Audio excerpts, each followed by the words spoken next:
A single kiss in the dark. A child conceived in secret. A man who builds cages from obsession. When housekeeper Elena Varga broke the rules to save her employer's life, she never imagined one fevered kiss would destroy everything she knew. Adrian Vasily, feared antiquities kingpin, master of the mansion's locked gates, doesn't just want her. He claims her. Now she's pregnant, trapped, and terrified of the truth clawing through her chest. She's falling in love with her captor. Can love bloom in a gilded prison, or will possession destroy them both? Stay until the end, hit that like button, and comment your city below so I can see how far this story travels. The March storm hit the Vasily estate like divine punishment. Elena Varga pressed her forehead against the cold window of the servants' wing, watching rain slash sideways across the manicured grounds. Lightning fractured the sky, illuminating the main house, that Gothic monument to wealth and secrecy that had loomed over her life for 6 months. Somewhere in that fortress of locked doors and whispered warnings, Adrian Vasily was alone, and he was dying. "Don't be stupid," Elena whispered to her reflection. The girl staring back looked younger than 21, dark eyes too wide, brown hair escaping its practical bun. "It's not your business. It's never been your business." But her hands were already reaching for her coat. Mrs. Kovac had been clear during Elena's first day. "You clean the east wing. You stock the kitchens. You do not, under any circumstances, enter Mr. Vasily's private quarters. He values his solitude above all else." The last girl who forgot that rule left the same day. 6 months of invisible service had taught Elena the rhythm of the house. She knew which floorboards creaked, which hallways the security cameras monitored, which doors stayed locked even to the senior staff. She'd learned to move through the mansion like a ghost, seen only when necessary, forgotten immediately after. She'd also learned that Adrian Vasily was a man surrounded by employees but utterly alone. The head of household security, Dmitri, had mentioned it that afternoon with clinical detachment. "Mr. Vasily is unwell. Fever. He's refused medical attention." A pause. Then the addition that made Elena's stomach clench. "He sent everyone away from the 3rd floor. Says he'll be fine by morning." Everyone else had shrugged and continued their duties. In a house built on boundaries and unspoken rules, Adrian Vasily's privacy was sacred, but Elena had lost her mother to pneumonia 3 years ago. She remembered Fever's deceptive calm before the crisis, the way pride could kill faster than disease. Thunder shook the windows. Elena grabbed her coat and left the servants' wing before courage could abandon her. The main house swallowed her into silence. Chandeliers hung dark in the grand foyer, and her footsteps on marble echoed too loud despite her care. She'd cleaned these halls 100 times. The antique console tables worth more than her yearly salary, the paintings whose subjects seemed to watch her pass, the fresh flowers replaced daily even though Adrian rarely entertained guests. A museum, she'd thought once. A mausoleum for a man who'd forgotten how to live in it. The grand staircase curved upward into darkness. Elena's hand trembled on the banister as she climbed. 2nd floor, guest suites that never hosted guests, a library she'd dusted but never dared explore. 3rd floor, forbidden territory. The landing stretched before her like a challenge. Wall sconces cast pools of amber light across Persian runners and closed doors. At the corridor's end, double doors of dark wood stood slightly ajar. His suite. Elena's pulse hammered in her throat. She could still turn back. Should turn back. This was exactly the kind of boundary crossing that got girls like her fired, blacklisted, thrown back into the poverty she'd barely escaped. A sound stopped her cold. Low, rough, unmistakably pain. Her feet moved before thought could interfere. Adrian Vasily's bedroom was a study in controlled elegance gone to chaos. The massive 4-poster bed dominated the space, its curtains half drawn. Books lay scattered across the nightstand beside a glass of untouched water. A fireplace burned low, casting restless shadows across walls lined with art Elena couldn't begin to value. The air hung thick and close, heavy with the sick-sweet smell of fever. And in the bed's center, barely visible among tangled sheets, Adrian himself. Elena had seen her employer exactly 4 times in 6 months, always from a distance, always in motion. A tall figure in expensive suits, dark hair precisely styled, moving through the mansion with the leashed energy of something predatory. Rumors followed him like smoke. antiquities dealer with connections to every black market in Europe, a man who could procure impossible treasures for collectors who didn't ask questions, someone who'd built an empire on secrets and had the scars to prove it. The man before her now looked nothing like that legend. Adrian lay on his back, one arm flung across his eyes, the other clutching sheets soaked with sweat. He'd stripped to the waist, revealing a torso mapped with old violence, scars silvering his ribs, a burn mark on his left shoulder, the ghost of what might have been a knife wound low on his abdomen. His chest rose and fell in shallow, labored breaths. "Mr. Vasily?" Elena's voice came out barely a whisper.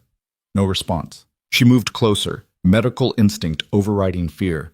His skin burned under her tentative touch. 40 degrees Celsius, easily. Maybe higher. Dark hair stuck to his forehead in damp strands, and even unconscious, pain tightened the corners of his mouth. "You stubborn fool," Elena breathed. She grabbed the water glass, then hesitated. He needed fever reducers, cool compresses, someone who knew what the hell they were doing. Adrian's hand shot out and seized her wrist. Elena gasped. His grip was iron despite the fever, and his eyes, when they opened, were the color of winter ice, unfocused and burning. "Katerina." His voice scraped like broken glass. "You came back." "No, I knew you would." His other hand rose to her face, fingers tracing her cheek with devastating gentleness. "You always come back, even after everything, even after—" His words dissolved into a language Elena didn't recognize. Russian, maybe, or Greek, but she understood the tone. Longing and rage and grief twisted together into something raw. "Mr. Vasily, I'm Elena, your housekeeper. You're sick, you need—" "Liar." He pulled her closer with surprising strength until she half knelt on the bed beside him. "You left me. You took everything and you left. Please, I'm not—" "Don't lie to me again." His thumb brushed her lower lip and Elena's breath stopped. "Not when I can finally touch you. Not when you're finally here." She should pull away. Should run. Should call for help. Instead, she found herself staring into eyes that saw someone else entirely. Someone who'd broken him so completely that fever could resurrect her ghost. "Who is Katerina?" Elena whispered. Pain flashed across Adrian's face. "The woman who taught me that love is just another word for weakness, that trust is a weapon, that the only thing worse than being alone is believing you're not." His hand slid into her hair, and Elena's heart hammered against her ribs. "I would have given you everything," he continued, words slurring at the edges. "Built you a palace, drowned you in jewels, killed anyone who looked at you wrong, but you wanted him instead, chose him, let him—" He broke off, shuddering. Elena's free hand found his chest, feeling the too-fast rhythm of his heart. "I'm sorry," she said, though she didn't know what she was apologizing for. "I'm sorry someone hurt you, but I'm not her. I know." His eyes focused on her suddenly, piercingly clear. "You're the girl who moves through my house like a shadow, who arranges flowers in the library when she thinks no one's watching, who hums while she works, old songs, sad songs." Elena froze. "You've seen me?" "Every day." His grip softened but didn't release. "You think I don't notice? You think I don't know the exact moment you enter a room, the sound your footsteps make, the way you bite your lip when you're concentrating?" Heat flooded Elena's face. "I should go. Stay." It wasn't quite a command, wasn't quite a plea. Just stay. Let me pretend, just for tonight, that someone gives a damn whether I wake up tomorrow. The vulnerability in his voice broke something in Elena's chest. She should leave. She should. Instead, she reached for the water glass again. "Then let me help you, please." Something shifted in Adrian's expression. Surprise, maybe. Or the faintest shadow of relief. He released her wrist. Elena helped him sit up enough to drink, supporting his weight as he swallowed. His skin burned through her clothes, and this close, she could see the exhaustion carved into his face, the way fever had stripped away every careful defense. "When did you last eat?" she asked. "Don't remember. When did the fever start?" "Yesterday, maybe the day before." He sagged back against the pillows, eyes drifting closed. "Doesn't matter." "It matters if you die, you impossible man." The corner of his mouth quirked. Worried about your job? Worried about my conscience. She stood, moving to the bathroom she knew adjoined the suite. Marble and gold greeted her, a palatial space that felt utterly sterile. She soaked towels in cold water, grabbed more from the cabinet, and returned to find Adrian watching her through half-lidded eyes. You're still here, he murmured, against all common sense. Elena arranged cool compresses across his forehead and chest, trying to ignore the intimacy of touching him this way, trying not to notice the definition of muscle beneath scarred skin, the way his breathing steadied slightly at her touch. Why Katerina? The question escaped before she could stop it. Adrian was quiet so long she thought he wouldn't answer. Then, my fiancé, 5 years ago. I was younger then. Stupid enough to believe in fairy tales. What happened? I gave her access to everything. My business, my accounts, my goddamn soul. Bitterness dripped from every word. Turned out she was working with my biggest rival. Fed him information for 2 years. The night before our wedding, she disappeared with half my assets and the man she'd been sleeping with the entire time. Elena's hand stilled on his shoulder. I'm sorry. Don't be. She taught me the most valuable lesson of my life. Trust no one. Need no one. Love is just leverage waiting to be used. That's a terrible way to live. His eyes opened fully, fixing on her with uncomfortable intensity. Says the girl who's been invisible for 6 months, who works herself to exhaustion for wages I probably spend on wine, who has no family, no friends, nothing but this job that could vanish tomorrow. The accuracy of his observations stung. You don't know anything about me. I know you're alone too. His voice softened. I recognize it. Like calls to like. Thunder cracked directly overhead and the lights flickered. In the moment of near darkness, something shifted between them, an acknowledgement of shared isolation, of parallel loneliness. Elena swallowed hard. Your fever's still too high. I should call a doctor. No doctors. His hand found hers again, grip weak but insistent. They ask questions, create records. I have enemies who'd love to know I'm vulnerable. Then what? You're here. His thumb traced circles on her palm, the gesture almost unconscious. That's enough. It wasn't enough. It was dangerous and inappropriate in crossing every line. But when Elena tried to pull away, his grip tightened. Please. The word came out broken. Just until the fever breaks. I don't want to be alone tonight. Later, Elena would blame what happened next on compassion, on the storm that made the world feel small and urgent, on the vulnerability in a ruthless man's voice. But in her heart, she'd know the truth. She stayed because some reckless part of her wanted to. Hours blurred together. Elena kept the compresses cool, forced water past Adrian's lips, monitored his breathing as fever pulled him in and out of delirium. He spoke in fragments. Names she didn't recognize, business deals gone wrong, memories of childhood in a language that sounded like broken poetry. And always, eventually, back to Katerina. I would have burned the world for you, he whispered once, staring at Elena with eyes that saw someone else. Would have given you anything. Why wasn't I enough? You were enough, Elena found herself saying, though it felt like sacrilege to answer for a ghost. Some people just can't see what they have. You're kinder than she deserves. I'm speaking to you, not her. His hand rose to her face again, and this time Elena didn't pull away. His palm was too hot, but his touch was achingly gentle, the caress of someone who'd learned to fear tenderness because it had been weaponized against him. You're real, he murmured, as if testing the words. Not a dream, not her, real. I'm real. Elena. Her name in his voice sounded like a revelation. The invisible girl who sees everything. I see you're still burning up. Drink more water. But when she tried to pull away, Adrian sat up with startling energy, fever-bright eyes locking onto hers. Do you know what the worst part was? Not the betrayal, not the theft. It was that she never looked at me the way you're looking at me now. Elena's breath caught. How am I looking at you? Like I'm human.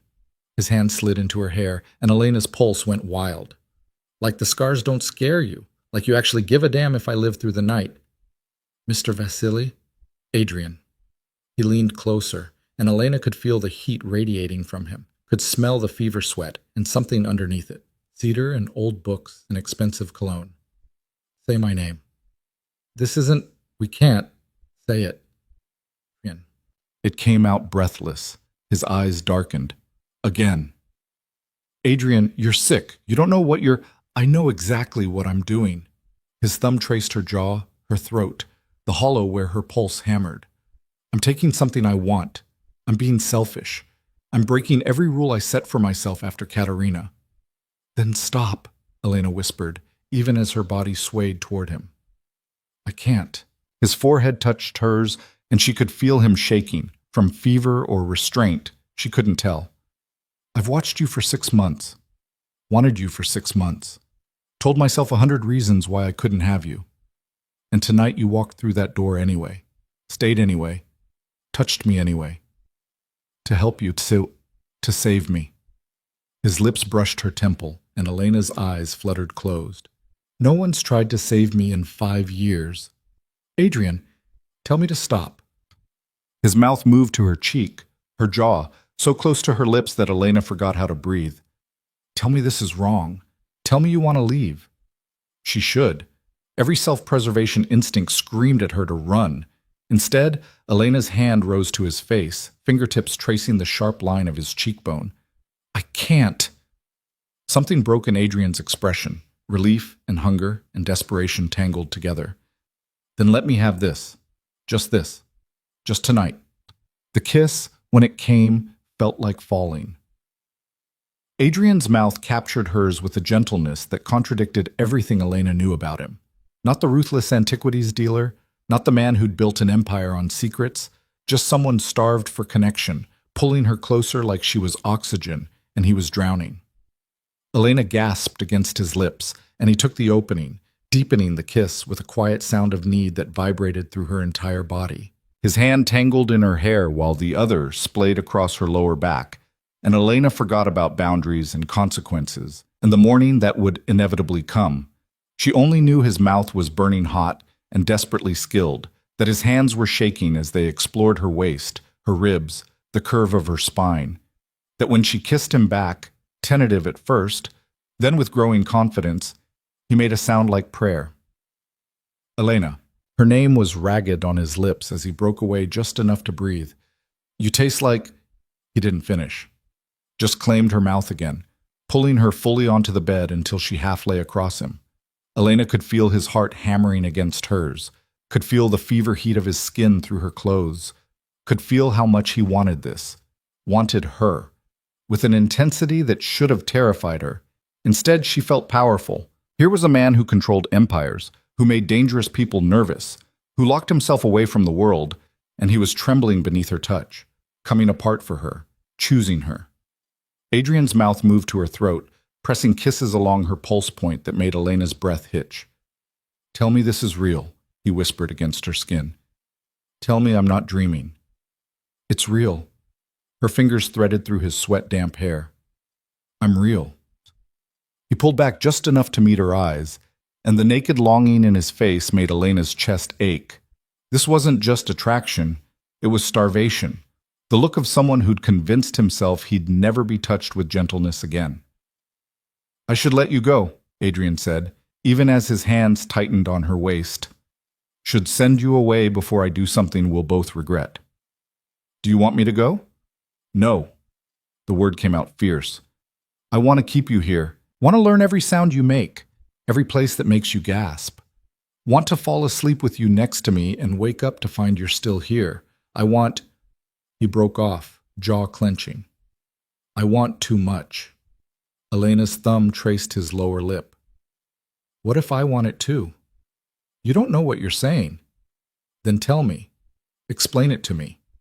Adrian caught her hand, pressing a kiss to her palm that felt like a brand. If we do this, if I take what I want tonight, there's no going back. I don't do casual, Elena. I don't do temporary. When I claim something, I keep it. Warning bells should have sounded.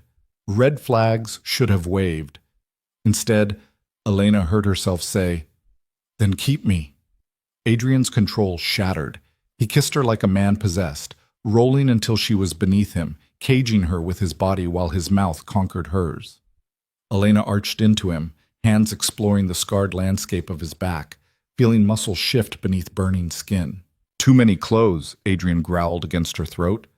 His fingers found the buttons of her shirt, and Elena's common sense made one last, feeble protest. You're still sick. I'm burning up because of you. He pushed the fabric aside, revealing skin he immediately claimed with lips and teeth. Because I've wanted this for so long. Because you walked into my room like an angel, and I finally get to be selfish. His mouth moved lower, and Elena forgot how to form words. She could only feel the scrape of stubble against sensitive skin, the heat of his breath, the overwhelming intensity of being desired this completely. Adrian, say my name like that again, he commanded, voice rough. Say it while I make you mine. And Elena, lost in fever and feeling and the intoxicating power of being wanted, surrendered completely. Dawn broke cold and gray. Elena woke slowly, registering warmth at her back and an arm banded across her waist. For one disoriented moment, she couldn't remember where she was. Then memory crashed back in vivid detail. Oh no, oh no, oh no, oh no! She turned carefully, afraid of what she'd find. Adrian slept on his side facing her, features relaxed in a way she'd never seen. The fever had broken sometime in the night. His skin was cool now, breathing deep and steady. Morning light revealed details the darkness had hidden. The silver threading his dark hair at the temples, the faint scar bisecting his left eyebrow, the surprising length of his eyelashes. He looked younger in sleep, almost peaceful. Elena's chest tightened with a confused tangle of emotions. What had they done? What had she done? She'd slept with her employer, in his bed, while he was sick and vulnerable and thinking she was someone else. Except he hadn't, had he? By the end, when whispered words turned to gasps and pleasure, he'd known exactly who she was, had said her name like a prayer, like a claim, like someone marking territory. When I claim something, I keep it. Panic clawed up Elena's throat. She needed to leave, needed to get back to the servants' wing before anyone noticed her absence, needed to pack her few belongings and disappear before Adrian woke and remembered. His arm tightened around her waist. Don't. His voice was sleep-rough but clear. Don't run. Elena froze. You're awake. Have been for 10 minutes. Adrian's eyes opened, and they were that impossible winter ice blue, sharp and aware and entirely focused on her. Watching you think of all the ways to escape. I should go. We should. This was a mistake. You were sick. You weren't thinking clearly. I was burning with fever and more lucid than I've been in years. He pulled her closer until no space remained between them. Try again. Mr. Vasily? Adrian. His hand cupped her face. After last night, you don't get to go back to Mr. Vasily. Not ever again. Heat flooded Elena's cheeks. Last night was you saving my life? Was you staying when anyone else would have run?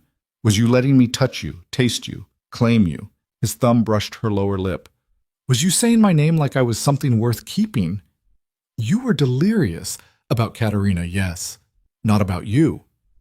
Adrian's expression hardened. Never about you. Do you understand? When I touched you, I knew exactly who was in my arms. When I kissed you, I knew exactly whose mouth I was claiming. When I made you mine, I knew exactly what I was taking.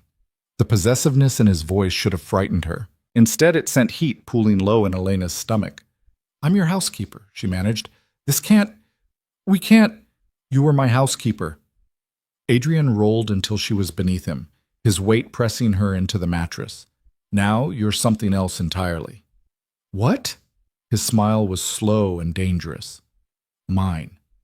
Before Elena could protest, he was kissing her, morning gentle, but no less thorough than the night before. She melted into it despite every logical objection, hands finding their way to his shoulders, his hair, the strong column of his throat. When Adrian finally pulled back, they were both breathing hard. I meant what I said last night, he murmured against her lips. I don't do casual, I don't share, and I sure as hell don't let go of things I want. Adrian, you have two choices, Elena. His nose brushed hers, the gesture almost tender.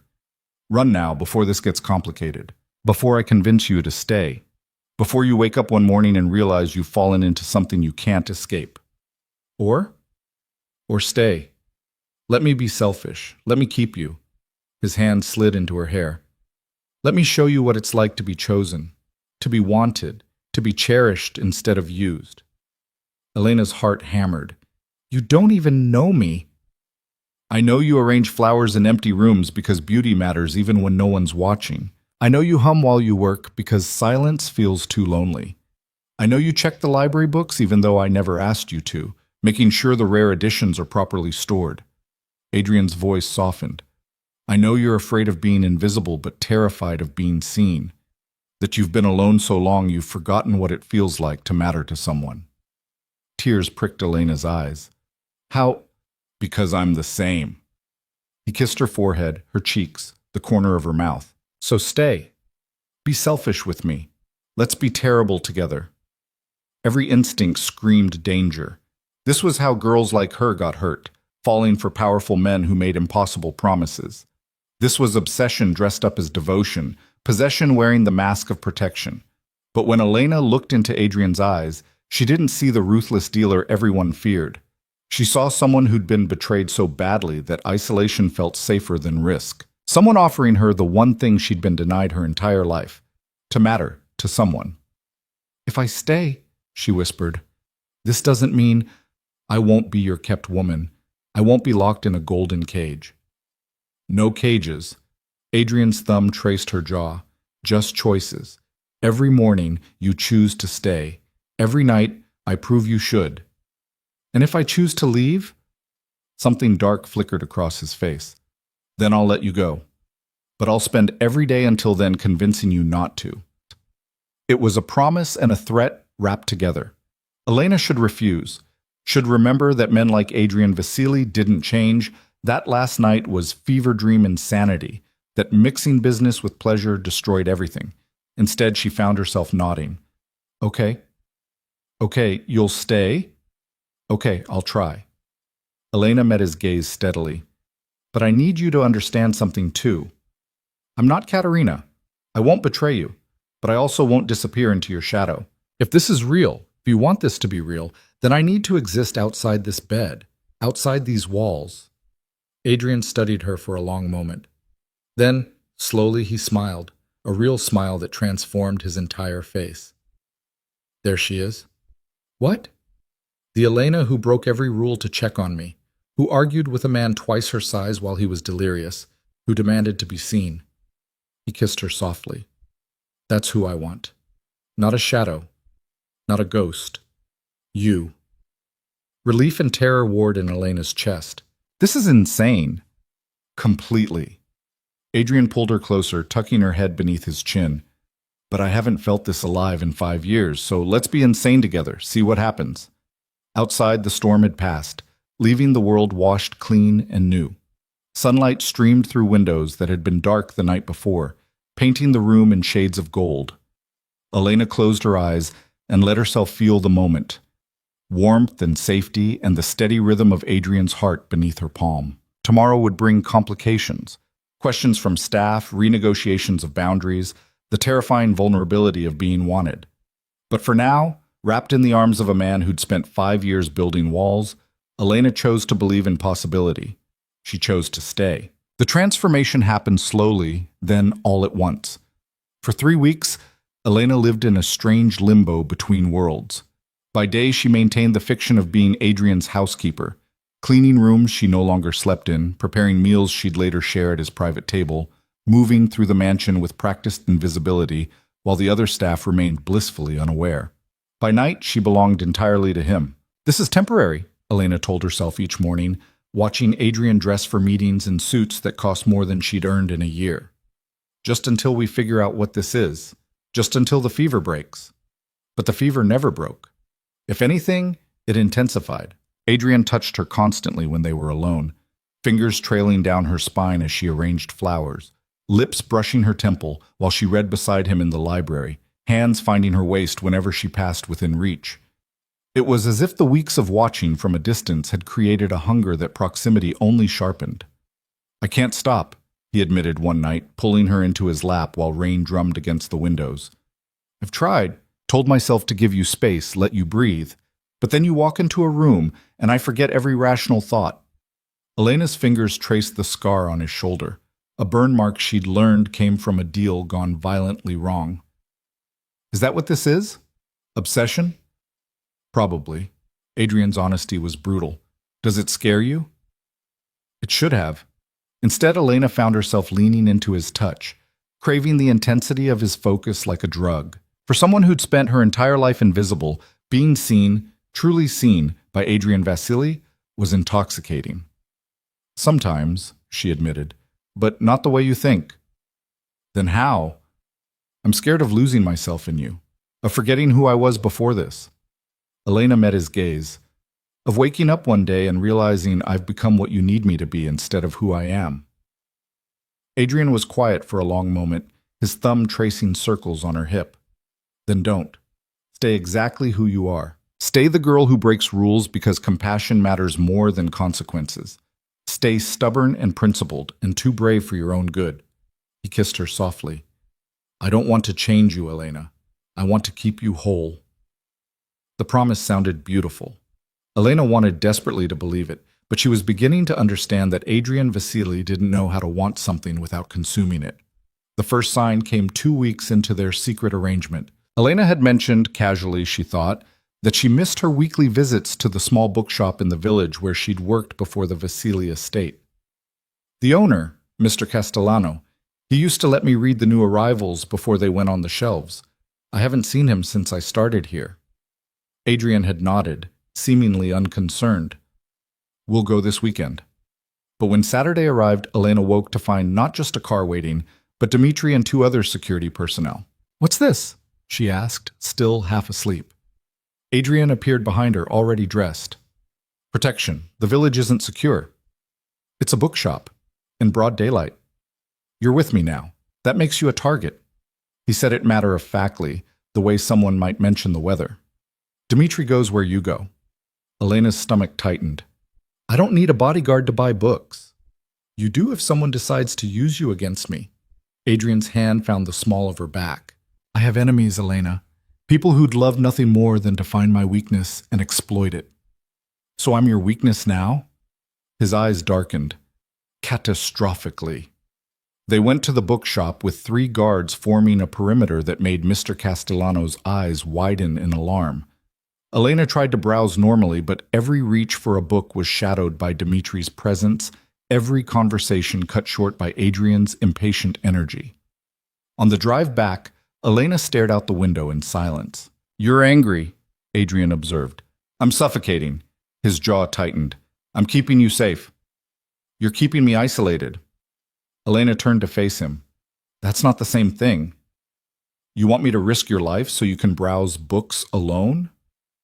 I want you to trust that I can walk through a village without being kidnapped. You don't understand my world because you won't let me. The words burst out sharper than intended. You keep me locked in that mansion like some precious object. I haven't seen friends in weeks. Can't go anywhere without guards. I exist only in the spaces you've decided are safe. Adrian's hand found her thigh, grip possessive. Would you rather I didn't care? That I let you wander into danger because independence matters more than your safety? I'd rather you see the difference between protection and possession. The rest of the drive passed in tense silence. But that night, when Adrian reached for her in the darkness, Elena went to him anyway, hating herself a little for how easily his touch could make her forget every reasonable objection. I'm trying, he whispered against her throat. I know I'm too much, too intense, too controlling, but I don't know how to do this halfway. Elena's fingers tangled in his hair. Then learn. Because I can't be your prisoner, Adrian. I won't survive it. You're not my prisoner. You can leave whenever... Can I? She pulled back to meet his eyes. Honestly, could I walk out tomorrow and you just let me go? Something dark and complicated moved across Adrian's face. I'd let you walk out the gate.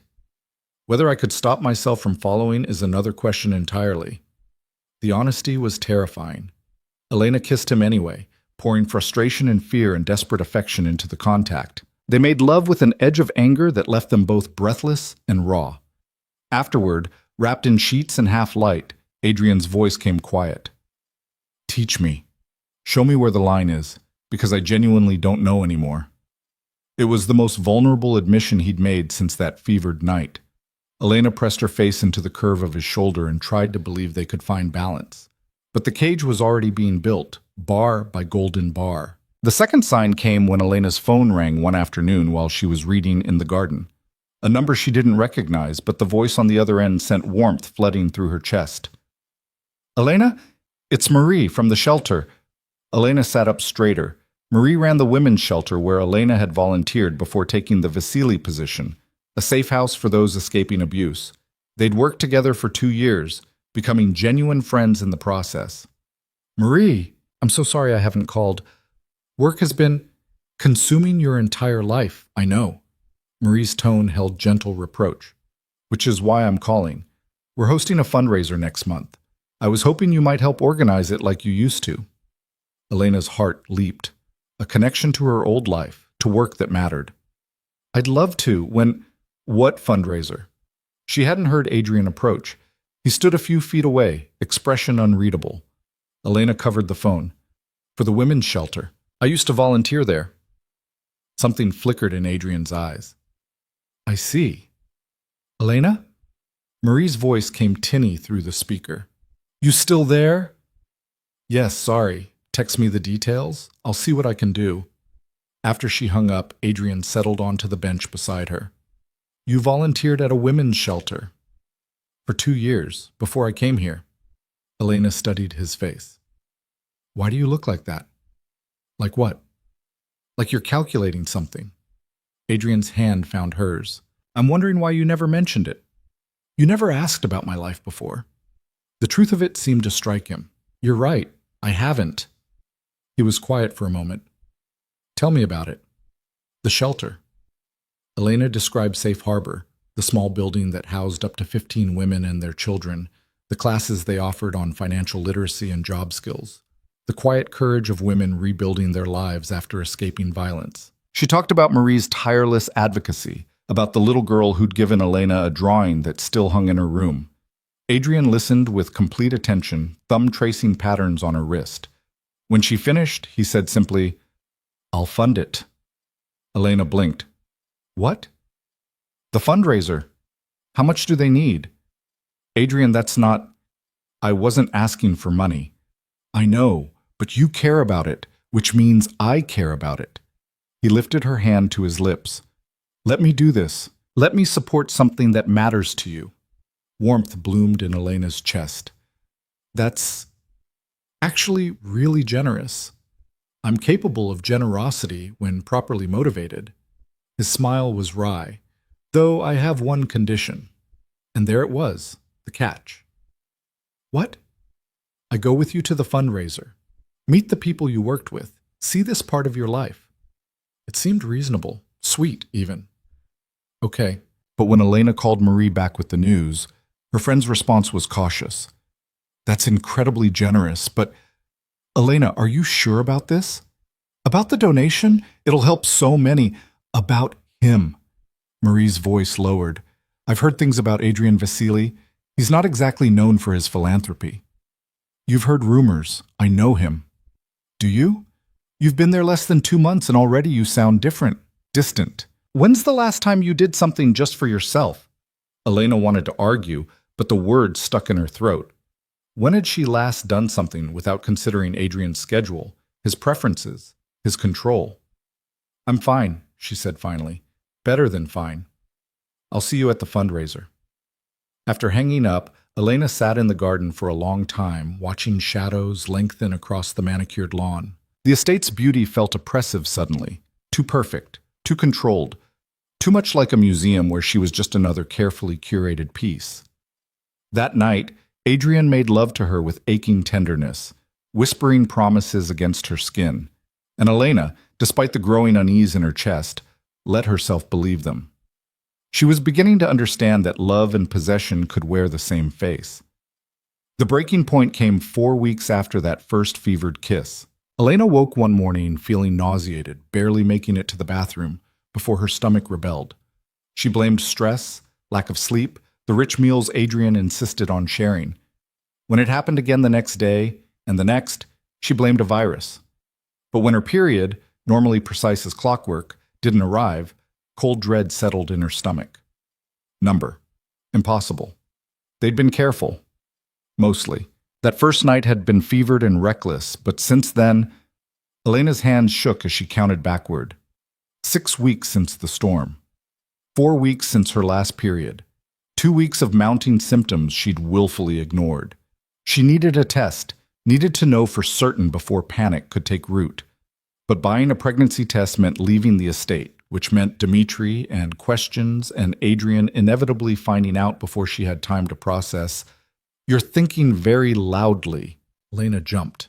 Adrian stood in the bathroom doorway, hair sleep mussed, wearing only pajama pants. "How long have you been standing there?" "Long enough to know something's wrong." He crossed to her, hands framing her face. "Talk to me." "I'm fine. Just tired." His thumb brushed her cheekbone.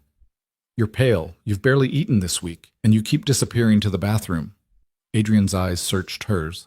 "Elena, if you're sick, I'm not sick." "Then what?" The words stuck in her throat, too terrifying to voice, but Adrian's gaze was relentless, reading her the way he read ancient texts, looking for the truth hidden between the lines. Understanding dawned slowly across his face. "You think you're pregnant." It wasn't a question. Elena's silence was answer enough. For a long moment, Adrian didn't move. Then carefully, his hands slid from her face to her shoulders, her arms, finally settling on her waist. "How late are you?" 2 weeks, maybe more. I haven't taken a test. It might be stress, or I'll have Dimitri bring one." "No!" The word came out sharp. "I don't need the entire household knowing before I even know myself." "Then I'll go. What do you need?" The offer was so unexpected that Elena's eyes stung. "You'd do that?" "Elena." Adrian's voice held a strange quality. Not quite fear, not quite wonder. "If you're carrying my child, there's nothing I wouldn't do." The intensity in his words sent alarm bells ringing. "Adrian, we don't even know if, but we will, soon." He kissed her forehead. "Wait here." He was gone 20 minutes, long enough for Elena to spiral through every possible outcome. If she was pregnant, everything changed. The delicate balance they'd been negotiating, the tentative boundaries, the slow building of trust, all of it would shatter under the weight of a child. Adrian would never let her go then. Never let their child go. She'd be bound to him permanently, not by choice, but by biology.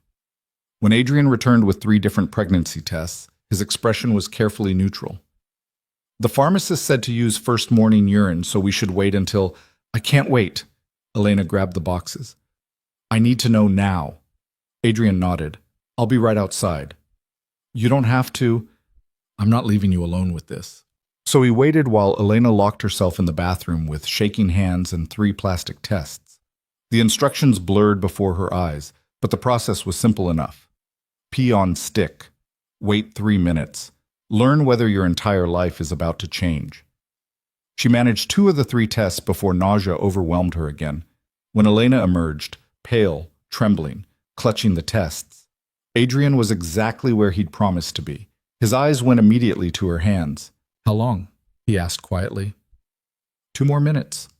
He guided her to the bed, settling her against his chest with infinite care. Elena focused on breathing, on the steady rhythm of his heartbeat, on anything but the plastic sticks that would determine her future. "Whatever they say," Adrian murmured against her hair, "we'll handle it, together." "You say that now. I say that always." He turned her to face him. "Elena, listen to me. If you're pregnant, if we're having a child, that's not a trap. That's not a cage. That's a gift I don't deserve, but will spend the rest of my life being grateful for." "You don't mean that.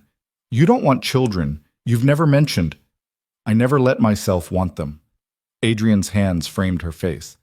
"After Katerina, I convinced myself that family was just another weakness to be exploited, that bringing a child into my world would be cruel. But that was before you. Before I knew what it felt like to want something so much that it terrifies me." Elena's vision blurred. "Adrian, Check the tests. Her hands shook so badly that Adrian had to help her. 3 plastic windows, 3 identical results, 2 pink lines, positive. The words seemed to echo in the silence. Elena stared at the tests, unable to process the magnitude of what they meant. She was pregnant, carrying Adrian Vasili's child, bound to a man who collected priceless antiquities and kept his world locked behind iron gates. Elena, Adrian's voice cut through the spiral. Breathe. I can't. We barely know each other. I know you stayed when anyone else would have run. I know you see me as more than my reputation. I know you're stubborn and compassionate and exactly the kind of mother I'd want for my child. His forehead pressed to hers. I know this is terrifying, but I also know I'm not letting you face it alone. Something in Elena cracked. She turned into his embrace, letting tears come in great shaking sobs. Adrian held her through it, one hand stroking her hair, the other pressed protectively against her still flat stomach. We're having a baby, he murmured, and the wonder in his voice was almost enough to eclipse Elena's fear. We're having a baby. When the tears finally subsided, Elena pulled back to find Adrian's eyes suspiciously bright. Are you crying? She asked. No. He was absolutely crying. I'm just processing. Despite everything, Elena laughed, a watery, desperate sound. This is insane. Completely. Adrian's smile was tremulous. But we're good at insane, remember? Reality crashed back. I need to see a doctor. Need to know if everything's okay. Need to figure out how this even works. I'll arrange everything. Private physician, best prenatal care, whatever you need. Adrian, I can't afford... You're having my child. His voice turned fierce. Money is irrelevant. Your comfort, your health, the baby's well-being, those are the only things that matter. It should have been reassuring. Instead, Elena felt the cage closing tighter. I need some time to think, to process this alone. Adrian's hands tightened on her waist. You want me to leave? Just for a few hours, please. She could see the war in his expression, the desire to stay versus the need to respect her request. Finally, reluctantly, he nodded. I'll be in my office. Call if you need anything. After he left, Elena sat in the enormous bed and tried to imagine a future she'd never planned for. A child growing inside her. A life bound to Adrian's. The freedom she'd been fighting for slipping further away with each passing moment. Marie's voice echoed in her memory. When's the last time you did something just for yourself? Elena looked around the luxury bedroom that had become her prison and her sanctuary. At the life that had seemed like a fairy tale but was beginning to feel like a trap. She loved Adrian. She did. But love wasn't supposed to feel like drowning. Her hand settled on her stomach, on the tiny cluster of cells that was already changing everything. I'm sorry, she whispered to the baby who couldn't yet hear. I'm so sorry I brought you into this mess. But even as fear consumed her, a small, stubborn part of Elena began to plan. She couldn't run. Not pregnant, not without resources, not from a man with Adrian's reach and obsession, but she could prepare, could save money, could maintain connections, could make sure that if she ever needed to leave, she'd have somewhere to go. It was a betrayal of everything Adrian had offered, but it was also survival, and Elena had learned long ago that sometimes love wasn't enough. Sometimes you needed an exit strategy too. The decision came 3 days later, during the first prenatal appointment. Adrian had arranged for a renowned obstetrician to visit the estate rather than risk Elena's exposure in a clinic. Dr. Morrison was professional and thorough, conducting an ultrasound that filled the bedroom with the sound of a rapid heartbeat. There, the doctor said, pointing to a small blob on the screen. That's your baby, about 6 weeks along, developing normally. Elena stared at the grainy image, trying to comprehend that the tiny flutter was a life she and Adrian had created. Adrian's hand found hers, grip almost painful. We made that. You did indeed. Dr. Morrison smiled. I'll give you both a moment. After the doctor left, Adrian pulled Elena into his arms, still staring at the ultrasound printout. 6 weeks. That means the first night, Elena confirmed. When you had fever. When you saved my life and gave me a future in the same breath. Adrian's voice was rough with emotion. Elena, I know you're scared. I know this happened faster than either of us planned. But I need you to understand something. He turned her to face him, hands framing her face with devastating gentleness. I'm never letting you go. Not because I'm forcing you to stay, but because I'll spend every day proving you should want to. I'll give you freedom within safety, space within devotion, everything you need to stay whole while being part of us. His thumb traced her cheekbone. But I need you to stop looking for exits. Stop planning your escape. Give us a real chance. Elena's breath caught. How did you? Because I know you. Adrian's smile was sad. Because I'd be planning the same thing if I were in your position. Because I see the fear in your eyes every time I hold you too tight. Tears slipped down Elena's cheeks. I don't know how to do this. How to love you without losing myself. Then we'll learn together. He pressed a kiss to her forehead. But you have to stop running from me. Even in your head. You have to let me prove I can be what you need. And if you can't, then I'll let you go. The words seemed to cost him. I won't make you a prisoner, Elena. I won't force you to stay against your will, but I'm asking, begging, for the chance to make you want to stay. It was everything she'd wanted to hear and everything she was terrified to believe. Elena looked at the ultrasound picture, at the tiny life depending on her choices, and felt the weight of the decision crushing her. Stay and risk being consumed. Leave and risk losing everything. In the end, she chose the coward's path. She chose to wait. Okay, she whispered. I'll try. I'll stop looking for exits. The relief in Adrian's expression was almost painful to witness. He kissed her softly, reverently, like she was something precious he'd almost lost. Thank you, he breathed against her lips. I'll prove you made the right choice. I swear it. But as Adrian held her close, one hand protective over their child, Elena felt the cage click shut. She'd just promised to stop planning her escape. And Adrian Vasily, for all his protestations of freedom, had just made sure she never could. The pregnancy transformed Adrian in ways Elena hadn't anticipated. He became obsessive about her health, monitoring her meals with the precision he usually reserved for authenticating priceless artifacts. Prenatal vitamins appeared on her nightstand. Her favorite foods materialized in the kitchen before she could mention craving them. He'd wake in the middle of the night just to ensure she was sleeping comfortably, adjusting pillows with infinite patience. You're hovering, Elena said one morning, watching him fuss over her breakfast tray for the third time. I'm attentive. Adrian's hand settled protectively on her still small bump. There's a difference.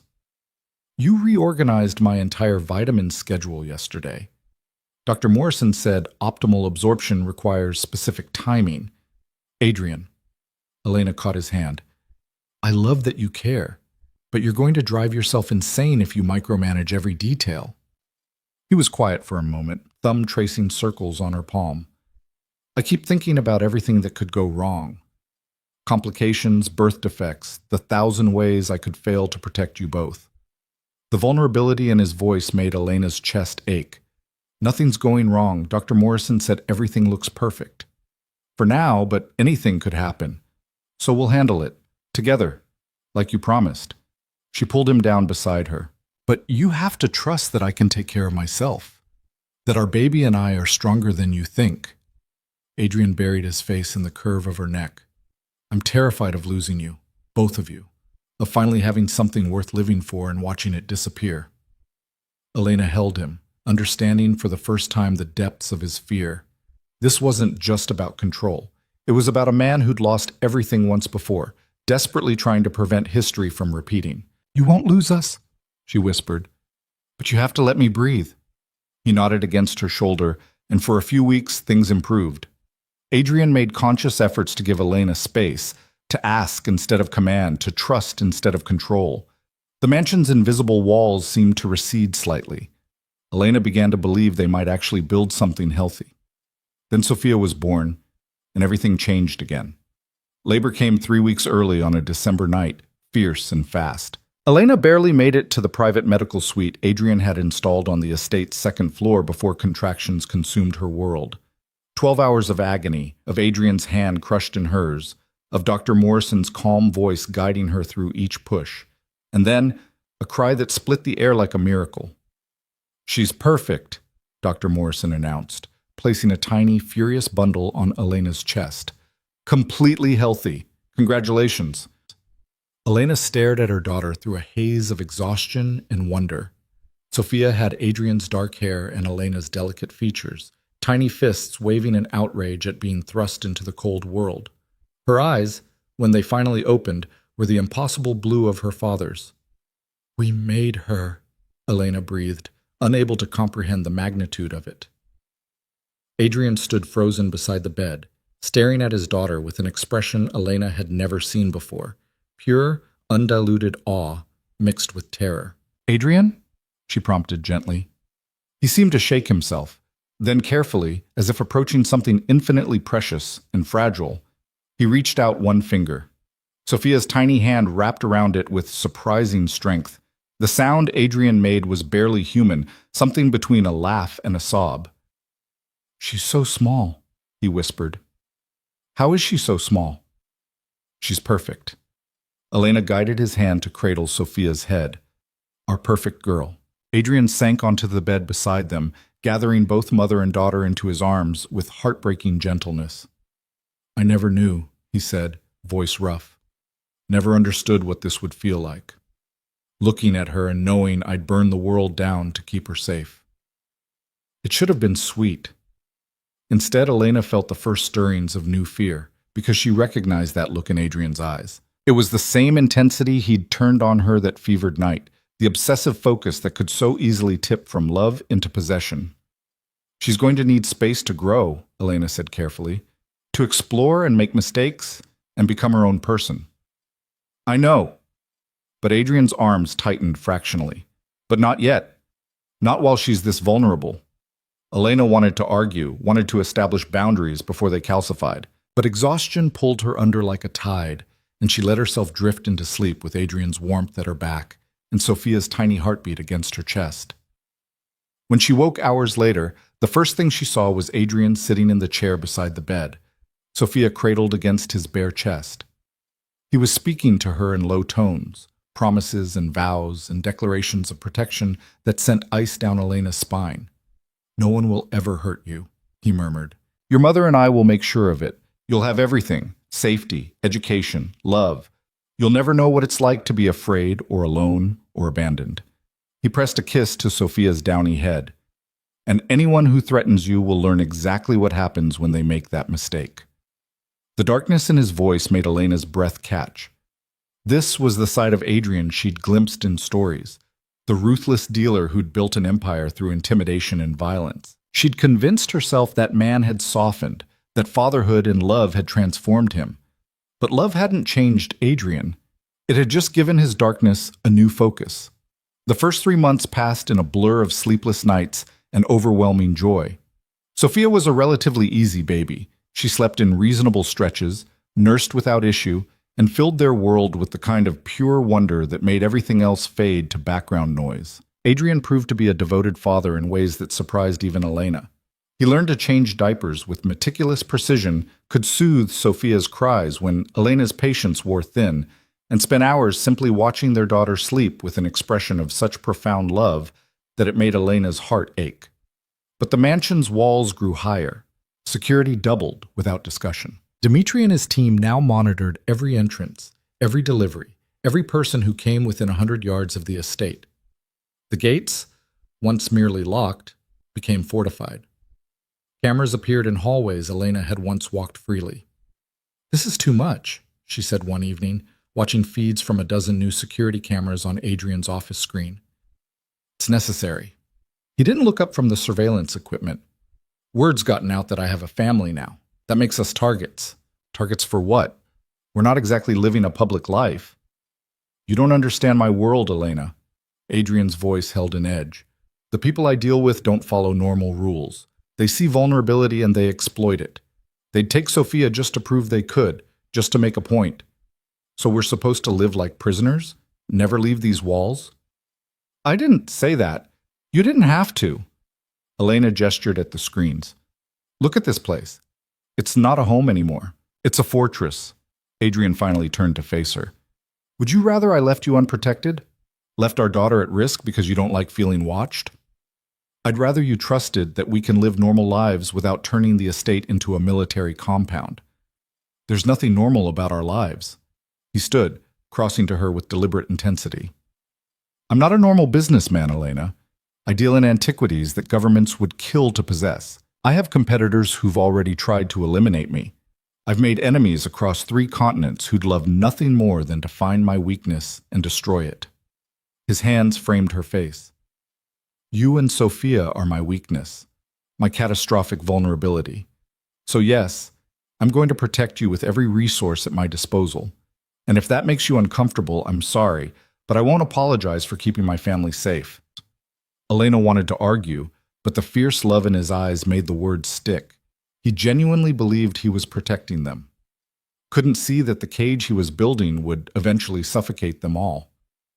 Just promise me, she said finally, that when Sophia's older, she'll get to have a real childhood, friends, school, experiences outside these walls. Of course. Adrian's answer came too quickly. When it's safe. But Elena was beginning to understand that for Adrian Vasily, it would never be safe enough. The breaking point came when Sophia was 4 months old. Elena had been nursing in the library when her phone buzzed with a text from Marie. Haven't heard from you in months. Is everything okay? We miss you at the shelter. Guilt stabbed through her. She'd meant to stay connected, to maintain the friendships and purpose she'd built before Adrian. But between Sophia's demands and Adrian's intensity, the outside world had faded to a distant memory. She texted back quickly. Everything's fine, just adjusting to motherhood. Coffee soon? Marie's response came immediately. Tomorrow? My treat. There's someone I'd like you to meet. Elena hesitated, knowing Adrian would have opinions about her leaving the estate. But the desire for normalcy, for connection with her old life, won out. Sounds perfect, she typed. Send me the address. She waited until dinner to mention it, choosing her words carefully. I'm meeting Marie tomorrow for coffee. She wants to introduce me to someone. Adrian's fork paused halfway to his mouth. Where? A cafe in the village, just for an hour or 2. Take Dmitri. Adrian, it's non-negotiable, Elena. His voice held that edge she'd learned to recognize, the one that said he'd made a decision and expected compliance. You're meeting a stranger in an unsecured location. Dmitri goes with you. It's a coffee shop, not a war zone. You don't know who Marie's introducing you to, don't know their connections or intentions. Adrian set down his fork with deliberate care. Dmitri goes, or you don't. Elena's temper flared. You can't just dictate my every move. I can when it comes to your safety. He stood, crossing to where she sat. I know you think I'm being paranoid, but my world is dangerous, Elena. People have died for less than what I possess. And now that they know about you and Sophia, they don't know anything because you keep us locked up like treasures in a vault. The words hung in the air between them, sharp and accusatory.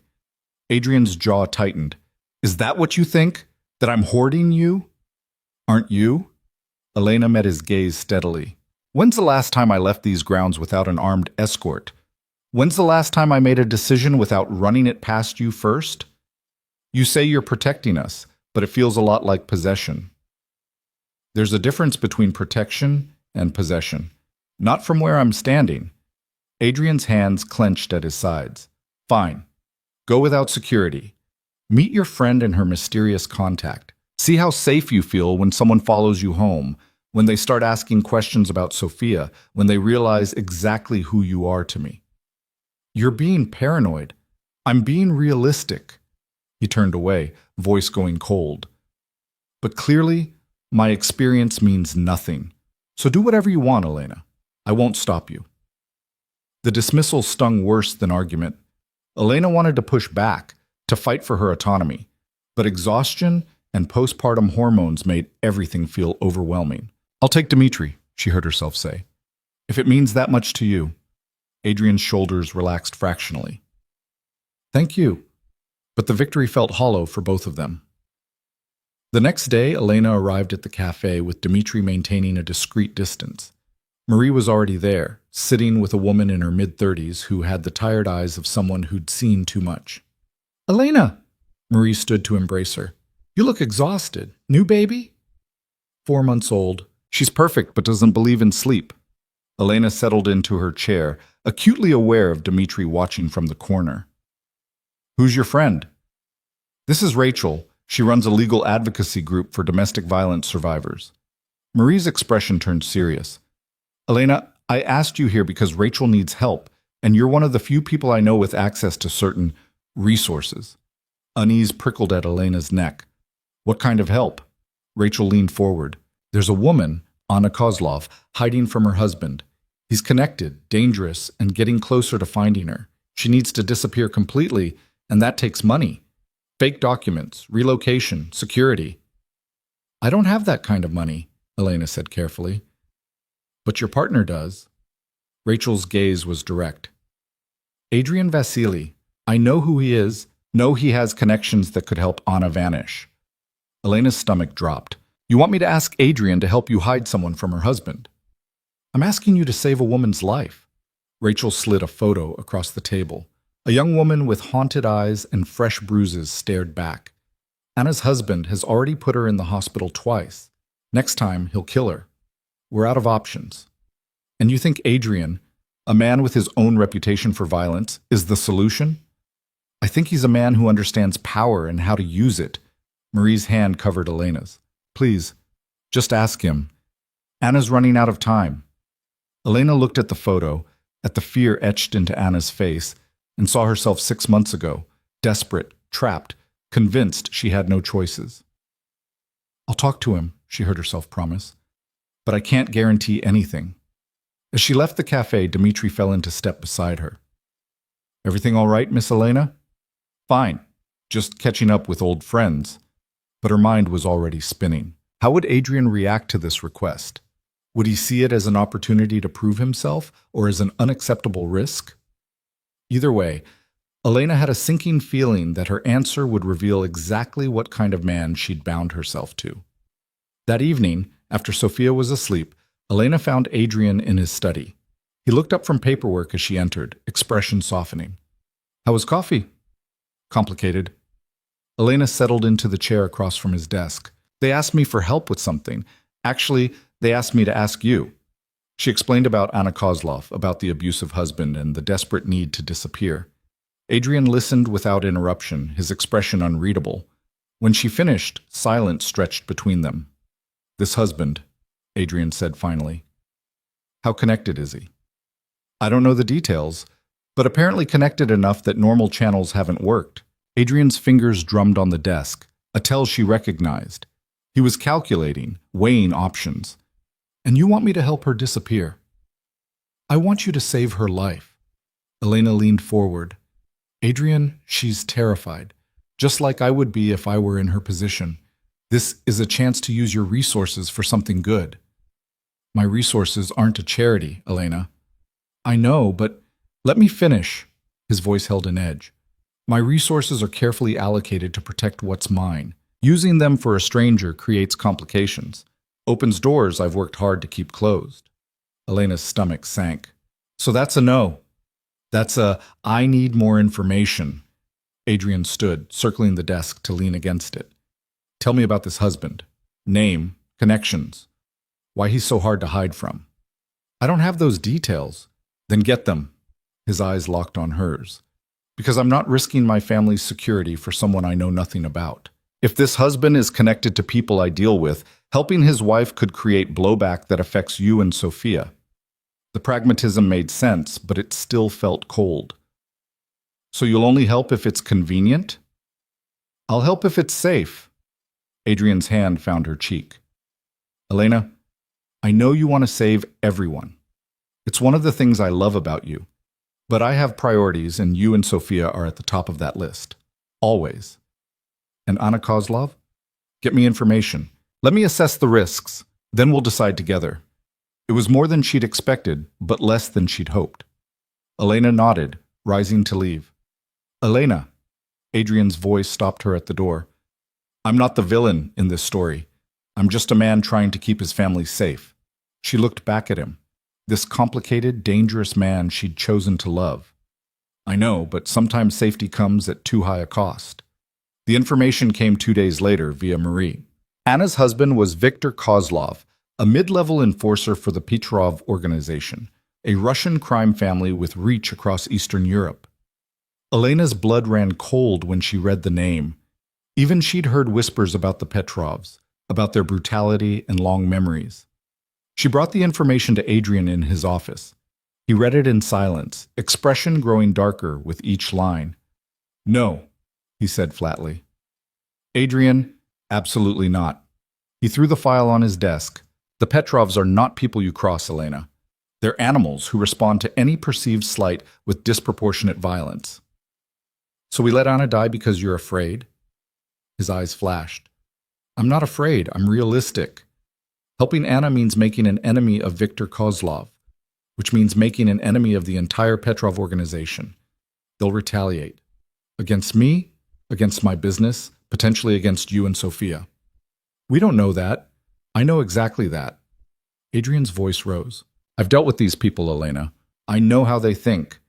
Viktor Kozlov will see Anna's disappearance as a personal insult. He'll investigate.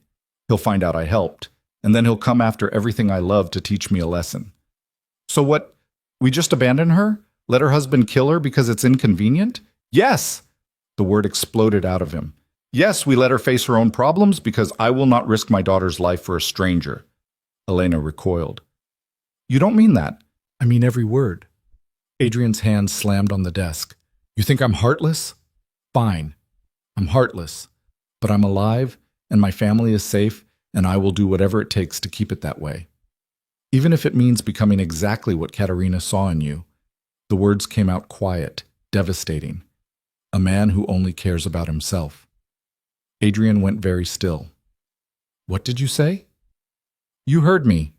Elena's voice trembled but held firm. You're so terrified of losing us that you've become the monster you're trying to protect us from. You'll sacrifice anyone, do anything, justify any cruelty, all in the name of keeping us safe. That's not fair, isn't it? Tears burned Elena's eyes. Look at yourself, Adrian. Look at what you're willing to let happen. Anna Kozlov is going to die, and you're going to let it happen because saving her is inconvenient. Because saving her is dangerous. Everything is dangerous to you. Leaving the estate is dangerous. Having friends is dangerous. Living a normal life is dangerous. Elena's voice broke. So we stay locked in your fortress while you make deals with the same kind of men who are trying to kill Anna. Don't you see the hypocrisy? Adrian's face had gone pale. I'm trying to protect you by becoming exactly what I need protection from. Elena moved to the door.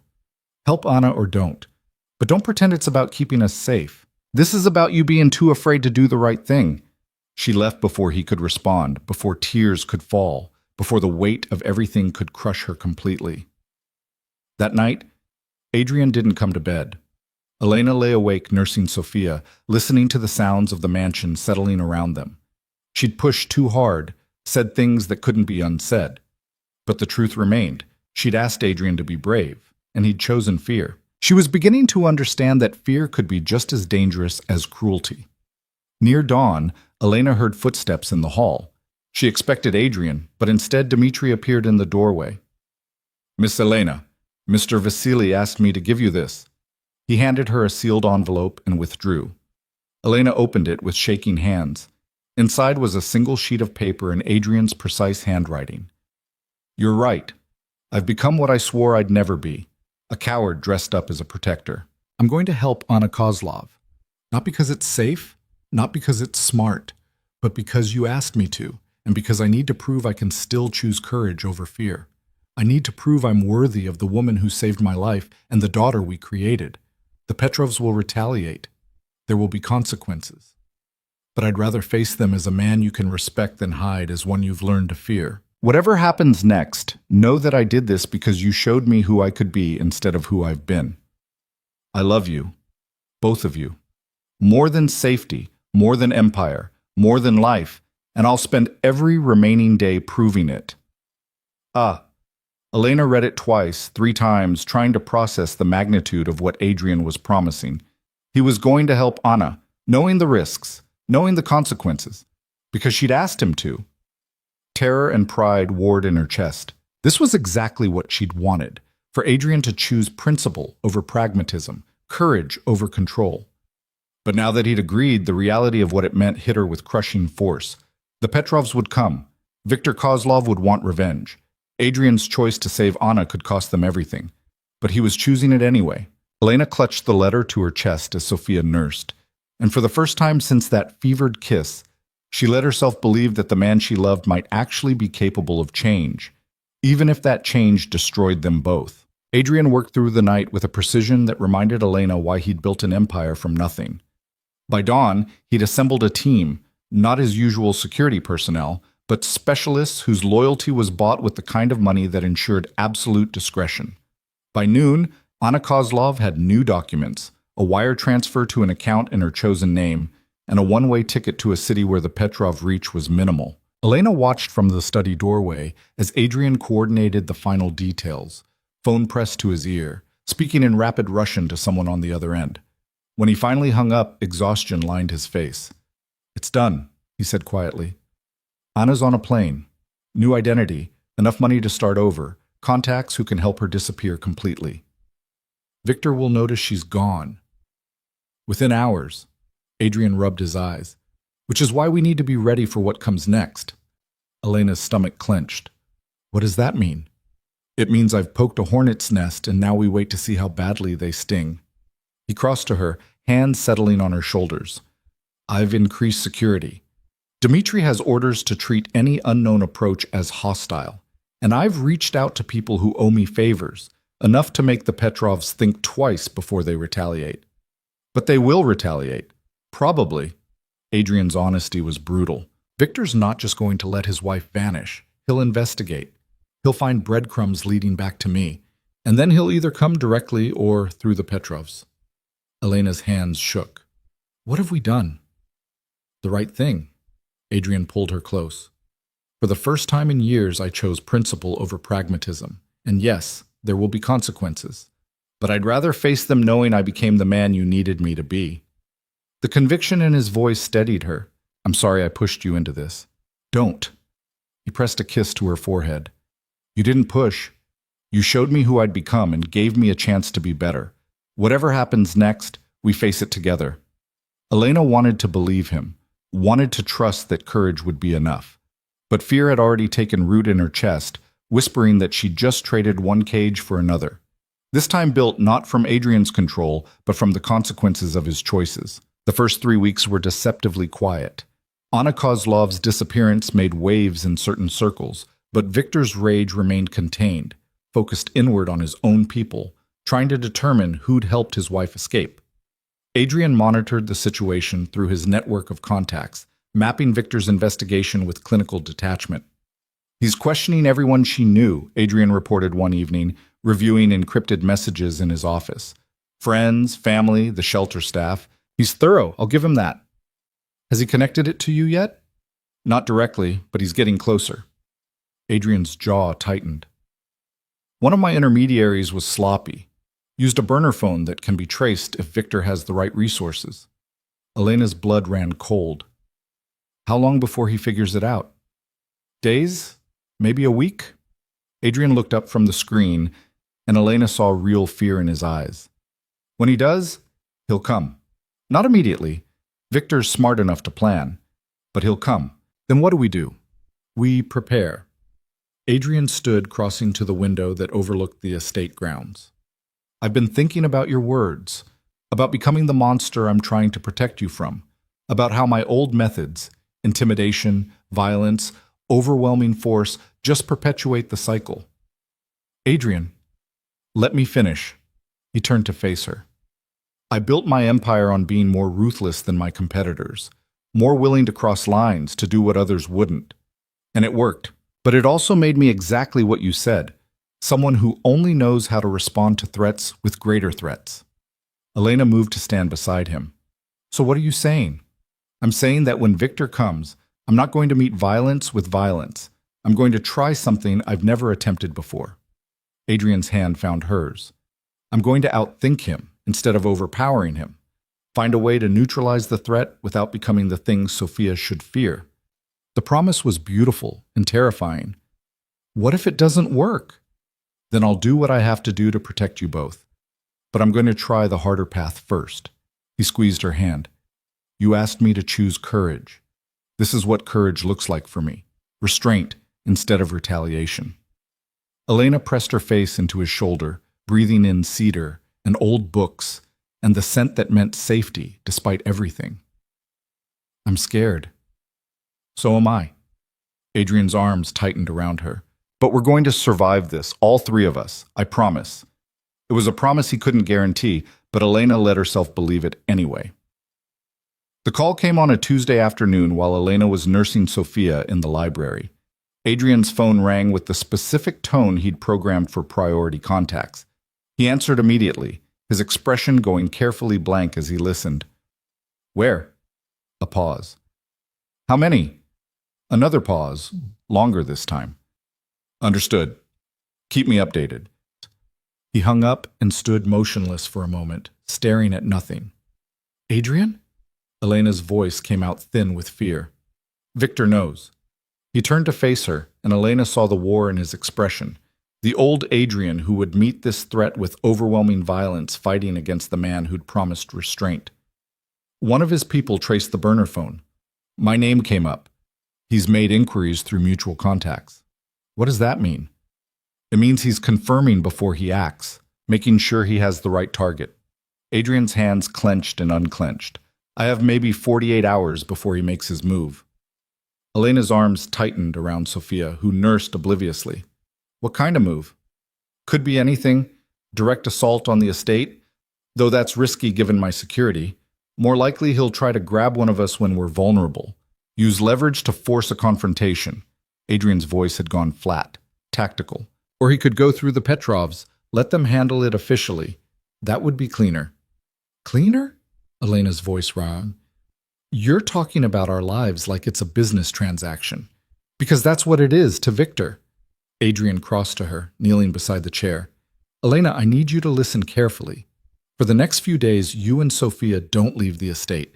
You stay in the secure wing where the reinforced walls are. Dmitri will be with you at all times. What about you? I'll be handling this. He cupped her face. Trust me, please. I know what I'm doing. But Elena wasn't sure he did. She could see the old instincts taking over, the need to control, to dominate, to meet threat with overwhelming force. The promise of restraint was already cracking under pressure.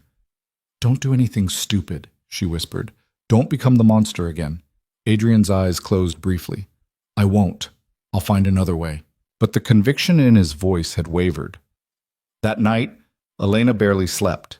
She lay beside Adrian, feeling the tension radiating from him, knowing his mind was running through scenarios and contingencies. Around 3 a.m., he slipped from bed and disappeared into his office. Elena found him an hour later, surrounded by files and photographs spread across his desk. She recognized some faces from news reports, known criminals, politicians, people whose names carried weight in dark places. What are you doing? She asked from the doorway. Adrian didn't look up. Research. Victor has weaknesses. Everyone does. I'm finding his. Adrian, did you know he has a daughter, 12 years old, lives with his mother in Prague while he does his dirty work here? Adrian's finger tapped a photograph of a young girl with dark braids. He's kept her completely separate from his criminal life. No one in the organization even knows she exists. Ice flooded Elena's veins. No, Adrian, no. You can't. I'm not going to hurt her. He finally looked up, and Elena saw exhaustion and desperation in his eyes. But Victor doesn't know that. If he thinks I know about her that I have the same leverage over him that he has over me, that's still using a child as a weapon. It's insurance. Adrian stood, gesturing at the files. I leak information that suggests I know about his daughter, that I have people watching her. Victor backs off because the cost of retaliation becomes too high. Or he escalates because you've threatened his child. He won't. You don't know that.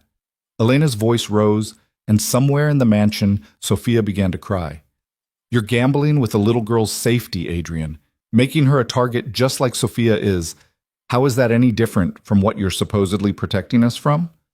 The words hit Adrian like a physical blow. He stared at the photograph of Victor's daughter, and Elena watched the realization dawn, that in trying to protect his family, he'd been willing to endanger someone else's child. You're right. He sank back into his chair. I'm right back where I started, finding the cruelest angle, the most devastating leverage. I haven't changed at all. Elena moved to him, hands on his shoulders. You have changed. You recognized it before you acted. The old Adrian wouldn't have hesitated. But I was still willing to do it. Still saw a 12-year-old girl as a tactical asset. His voice broke. What kind of father does that make me? One who's terrified of losing his daughter. One who's willing to learn. Elena turned his chair to face her. But you're right. This isn't the answer. We need to find another way. I don't know what other way there is. Adrian's hands covered his face. Victor's coming. He won't stop until he's made his point. And every option I can think of involves becoming exactly what you're trying to save me from. Sophia's cries intensified. Elena glanced toward the nursery, torn between comforting their daughter and helping Adrian find a solution that didn't compromise his soul. What if you don't fight him at all? The idea came fully formed. What if instead of meeting threat with threat, you remove the reason for the threat entirely? Adrian lowered his hands. I'm listening. Ooh, Victor wants revenge because you humiliated him. You helped his wife escape, made him look weak. So what if you give him something that restores his reputation without requiring violence? Elena, I'm not giving Anna back. I'm not suggesting that. Elena pulled over a chair, mind racing.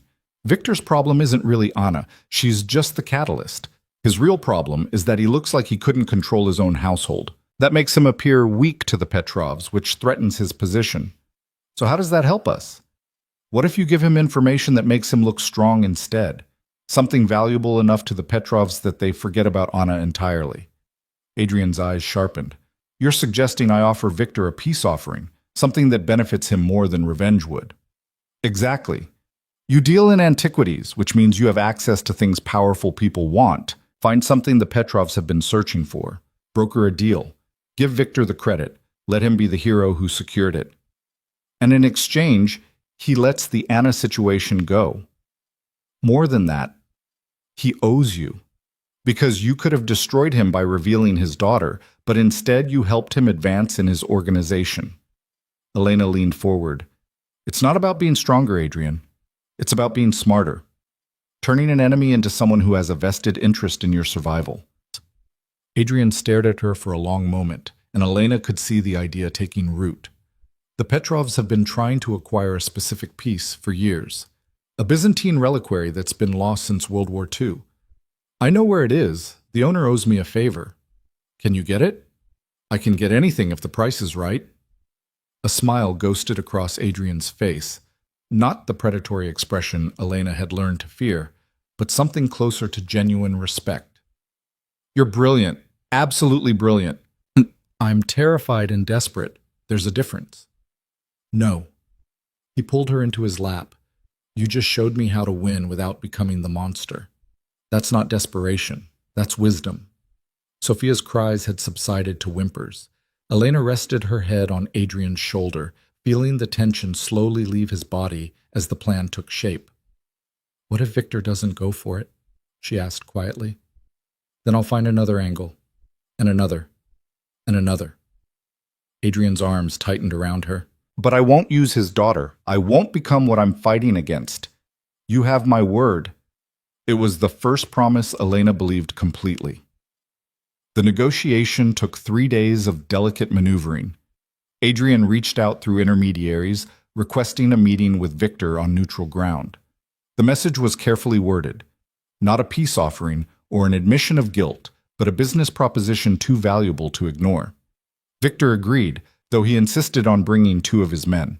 Adrian brought only Dmitri, a calculated show of confidence that Elena knew masked profound anxiety. If this goes wrong, Adrian said the morning of the meeting, Dmitri has instructions to get you and Sophia out. There's money in an account under your name, enough to disappear if necessary. It's not going to go wrong. Elena was trying to convince herself as much as him. Victor's smart enough to see the value in what you're offering. Unless his pride outweighs his ambition. Adrian kissed her softly. But I'm going to try.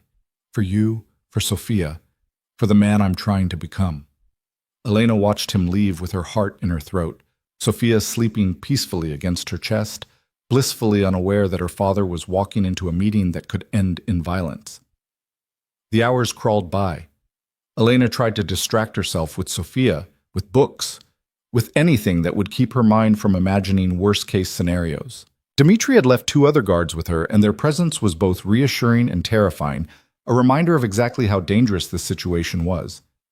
Finally, after 4 hours that felt like 4 years, she heard the car return. Elena rushed to the window, relief flooding through her when she saw Adrian emerge from the vehicle, whole, unharmed, alone. She met him in the foyer, searching his face for clues. Well? He took the deal. Adrian's voice held exhausted triumph. The reliquary for his silence. He gets to present it to the Petrovs as his own acquisition, which elevates his status. In exchange, Anna Kozlov becomes a closed chapter. Just like that? Not quite that simple.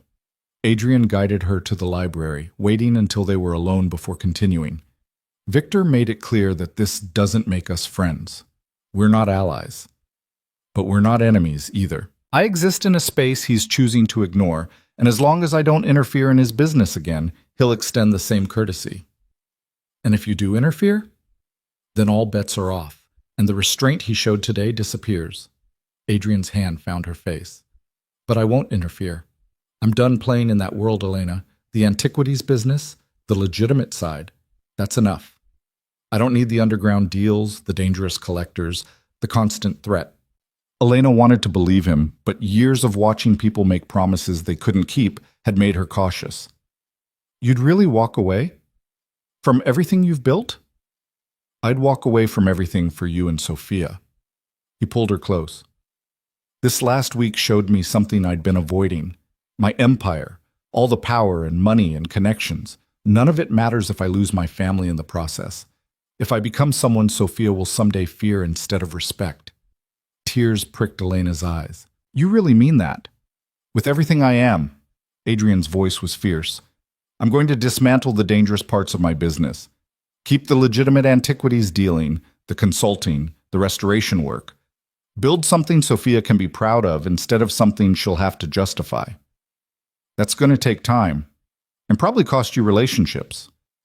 Then it costs me relationships. He pressed his forehead to hers. I'd rather have less, and be someone you both can love without reservation than have everything and watch you leave because you can't reconcile who I am with who you need me to be. Elena pulled back to study his face, searching for any hint of insincerity, but all she saw was exhaustion, determination, and a vulnerability that took her breath away. Okay, she whispered. Then we do it together. We rebuild. Adrian's smile was tremulous. Together. They sealed the promise with a kiss that tasted like hope and new beginnings. Fragile things that needed care to survive, but possible nonetheless. The transformation didn't happen overnight. Adrian spent the next 6 months methodically separating his legitimate business from the shadowy dealings that had funded his empire. Contacts were severed. Deals were declined. The underground network that had once been his power base was allowed to atrophy. Some people understood. Many didn't. Adrian lost business partners who'd been with him for years, collectors who only wanted pieces that came with interesting provenance questions, intermediaries whose services were no longer required. But he also gained something unexpected: respect. Word spread in legitimate antiquities circles that Adrian Vasily had gone clean. Museums that had previously avoided him began reaching out. Universities requested his authentication expertise. Governments approached him about recovering stolen cultural heritage through legal means. I'm making a fraction of what I used to, Adrian admitted one evening, reviewing financial statements with Elena. But it's honest money. Money I don't have to launder or justify. Does it bother you? Elena asked, Sophia sleeping in her arms. Giving up that kind of power? Sometimes. His honesty was refreshing. I see opportunities I would have taken before. Artifacts that could be acquired through questionable means, deals that would triple our income. And part of me still wants to reach for them. But you don't. But I don't. He closed the laptop, moving to sit beside them. Because every time I'm tempted, I look at Sophia and remember what I'm actually working for. Not an empire. Not reputation. Just a life where she can know her father without having to reconcile the good with the terrible. Elena leaned into him, watching their daughter sleep with the same wonder that never seemed to fade. She's going to love you regardless, you know. Children are remarkably forgiving. Maybe. but I want to be someone who doesn't need forgiveness. Adrian's finger traced Sophia's tiny hand. I want to be the father I never had, the kind who shows up, who's present, who builds something worth inheriting instead of something that needs to be escaped. You're already becoming that person. I'm trying. He pressed a kiss to Elena's temple. Some days are harder than others, but you make it easier. The mansion itself began to change. The cameras were reduced to normal home security levels. The locked gates opened more frequently. Dmitri and his team remained, but became less omnipresent, their roles shifting from jailers to actual protection. Elena started leaving the estate regularly, coffee with Marie, volunteering at the shelter again, even a weekly book club in the village. Each time she left, Adrian fought his instinct to send guards, to monitor her movements, to ensure her safety through control. I hate this, he confessed after her third solo trip to the village. Every second you're gone, I imagine worst-case scenarios. But you let me go anyway. Elena wrapped her arms around him. That's growth, Adrian. Real, difficult growth. It feels like torture. Because you're learning to trust. Trust me to be safe. Trust the world to not be as dangerous as you've convinced yourself it is. Trust that love doesn't require constant surveillance. She pulled back to meet his eyes. I'm proud of you. The words meant more to Adrian than any business success ever had. Elena could see it in the way his expression softened, the way he held her just a bit closer. I'm proud of us, he corrected. You could have run, should have run. Instead, you stayed and made me better. We made each other better. Elena's hand settled on his chest, feeling the steady beat of his heart. That's what love does when it's real. And for the first time since that fevered kiss nearly 2 years ago, Elena truly believed they might survive this, might build something healthy from the ashes of obsession and fear. The real test came when Sophia turned 18 months old. Elena had been discussing with Marie the possibility of enrolling Sophia in a small playgroup, just a few hours a week, supervised, with children her own age. She needs socialization, Marie argued. Needs to learn to interact with other kids, share toys, develop skills outside your presence. Elena knew Marie was right, but the thought of suggesting it to Adrian made her stomach clench. Despite all his progress, letting Sophia out of his sight, out of the secured estate, would test every boundary he'd been working to establish. She chose her moment carefully, waiting until after dinner when Adrian was relaxed, Sophia playing contentedly at their feet. I want to talk to you about something, Elena began, and I need you to really hear me before reacting. Adrian's expression immediately sharpened with concern. That's not a reassuring opening. Marie runs a playgroup twice a week. Supervised, small, just 4 other children Sophia's age. I want to enroll her. The silence that followed was heavy with Adrian's internal struggle. Elena could see it playing across his face, the immediate rejection, the fear, the controlling instinct warring against the man he'd promised to become. Where? He finally asked, voice carefully neutral. At the community center, the one 2 miles from here. That's not a secure location. Adrian! Elena's voice was gentle but firm. She needs this. Needs to interact with children who aren't surrounded by armed guards and mansion walls. Needs to learn that the world isn't as dangerous as you've made it out to be. The world is exactly as dangerous as I've made it out to be. For you, because of the life you lived. Elena moved to sit beside him. But Sophia's life is different. You've made sure of that. She's not growing up in the underground. She's not surrounded by criminals and dangerous deals. She's just a little girl who needs to play with other little girls. Adrian's hands clenched and unclenched, his tell when he was fighting for control. What if something happens? What if someone recognizes her as my daughter and then we deal with it together? But we can't keep her isolated because of what ifs. Elena took his hand. I'm not suggesting we're careless. I'll be there the entire time. Marie's background checked every family. It's as safe as it can be without locking Sophia in a tower. I don't lock her in a tower. Not literally, but emotionally? Elena squeezed his hand. Adrian, you have to let her grow. Have to let her experience the world, even the parts that scare you. That's what being a parent means. Adrian was quiet for a long time, watching Sophia stack blocks with intense concentration. When he finally spoke, his voice was thick. What if I can't? What if every instinct I have screams to protect her and I can't overcome it? Then you try anyway. You fight those instincts because her well-being matters more than your comfort. Elena leaned her head on his shoulder. I'm not asking you to stop being protective, just to be protective in ways that let her breathe. Another long silence. Then, twice a week? For 2 hours each time. And you'll be there the entire time. I promise. And if anything seems off, you leave immediately. Of course. Adrian closed his eyes, and Elena could feel the war in him. Finally, painfully, he nodded. Okay, we'll try it. Elena's breath released in a rush. Really? Really? But if I show up halfway through the first session because I can't handle the anxiety, you're not allowed to be mad at me. A laugh bubbled out of Elena. Deal. Sophia's first playgroup session was harder on Adrian than any business negotiation he'd ever conducted. He paced the mansion for the entire 2 hours, checking his phone constantly, resisting the urge to drive to the community center just to verify Elena's safety reports. When they finally returned, Sophia chattering excitedly about a girl named Emma who'd shared her crayons, Adrian swept them both into his arms with palpable relief. How was it? He asked, trying to sound casual and failing completely. It was perfect. Elena grinned. Sophia made friends, shared toys without too much protest, and only had one minor meltdown when she didn't want to leave. No strange adults? No one asking questions? Just normal parents being normal. The world didn't end, Adrian. It was just 2 hours of normal childhood.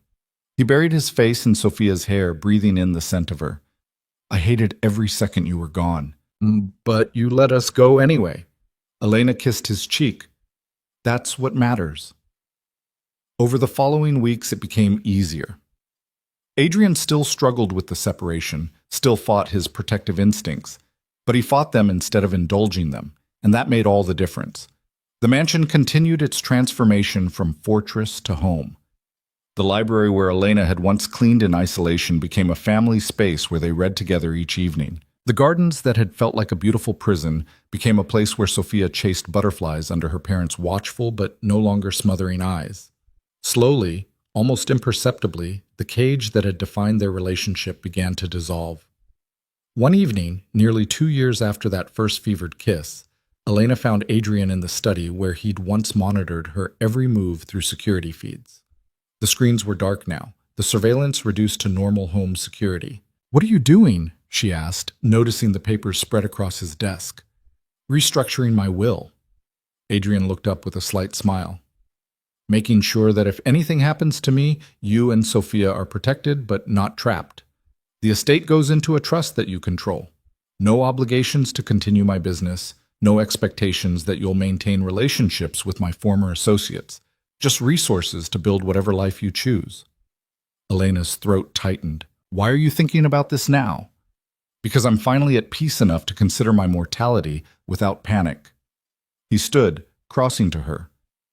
For years, the thought of dying terrified me because it meant losing control.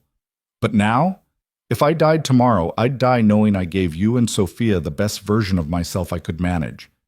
That's enough. Adrian, I'm not planning on dying. He pulled her close. But I am planning for every contingency that lets you and Sophia be free. Even free from me, if necessary. Elena pressed her face into his chest, overwhelmed by the magnitude of his growth. I don't want to be free from you. I want to be free with you. Then that's what we'll build. Adrian's arms tightened around her. A life where we choose each other every day, not because we have to, but because we want to.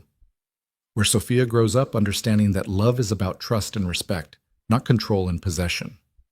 We're already building it. Then we'll keep building. He pressed a kiss to her hair, together. And in that moment, surrounded by the remnants of the empire Adrian had dismantled to become someone better, Elena finally allowed herself to believe in their future. The cage was gone. In its place stood a partnership. Imperfect, still learning, but built on a foundation of choice rather than obsession. It was more than Elena had ever dared to hope for. And it was enough. The years unfolded like pages in a book Elena had never dared to write for herself. Sophia grew from a curious toddler into a thoughtful child who asked questions that challenged both her parents to examine the world with fresh eyes. By the time she turned 5, she was already showing signs of the person she'd become.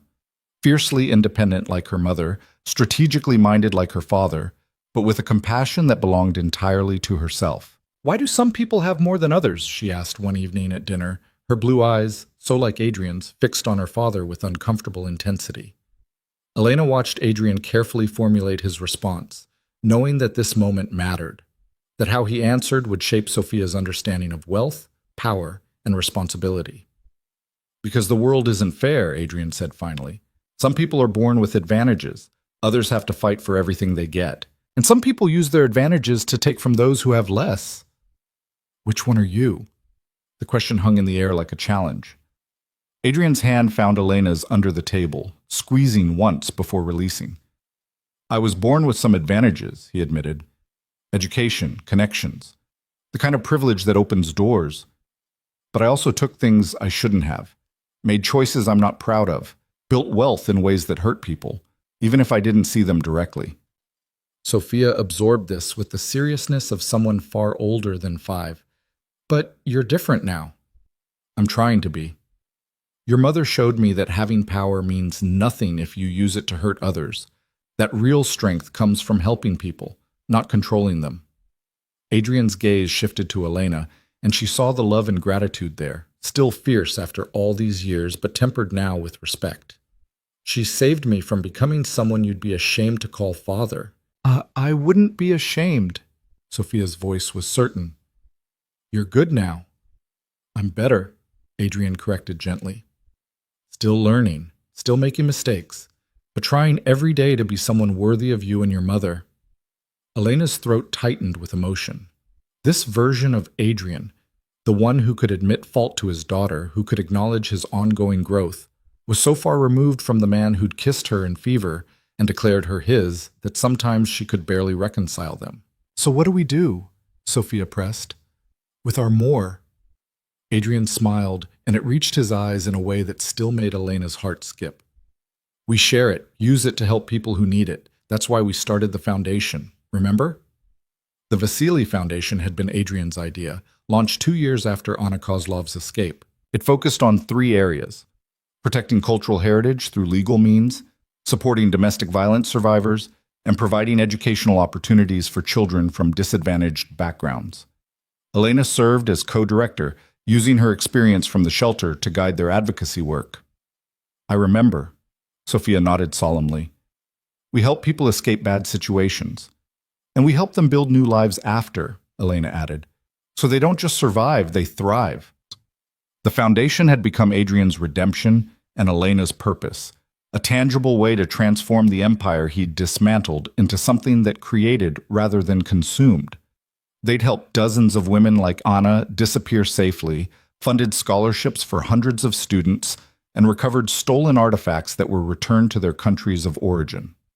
It wasn't enough to erase Adrian's past, but it was enough to write a different future. The real transformation, though, happened in the smaller moments that made up their daily lives.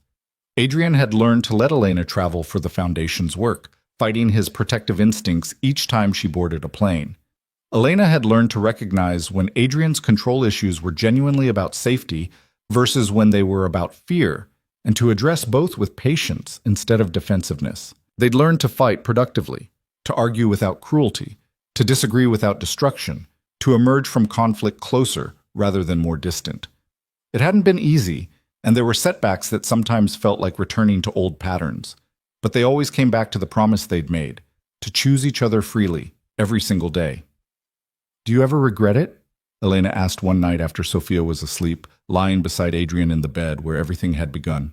"Giving up the empire, the power, the life you built?" Adrian was quiet for a long moment, fingers tracing idle patterns on her shoulder. "Sometimes I miss the simplicity of it, when I knew exactly who I was and what I wanted, when power was the answer to every problem. But I look at Sophia and I can't imagine trying to explain that version of my life to her. Can't imagine watching her grow up thinking that control equals love, that possession is protection." He turned to face Elena. "And I look at you, truly look at you, not as something I own, but as someone who chooses to stay. And I know I'd trade every empire I could build for this. For you looking at me without fear, for Sophia being proud instead of ashamed. Elena's hand found his face in the darkness. I am proud of who you've become, of how hard you fought to change. I couldn't have done it without you. You could have. You chose to. She kissed him softly. That's what matters. They made love with the familiar ease of long partnership, no longer the desperate intensity of early obsession, but something deeper, something chosen and rechosen with each touch, each breath, each moment of connection.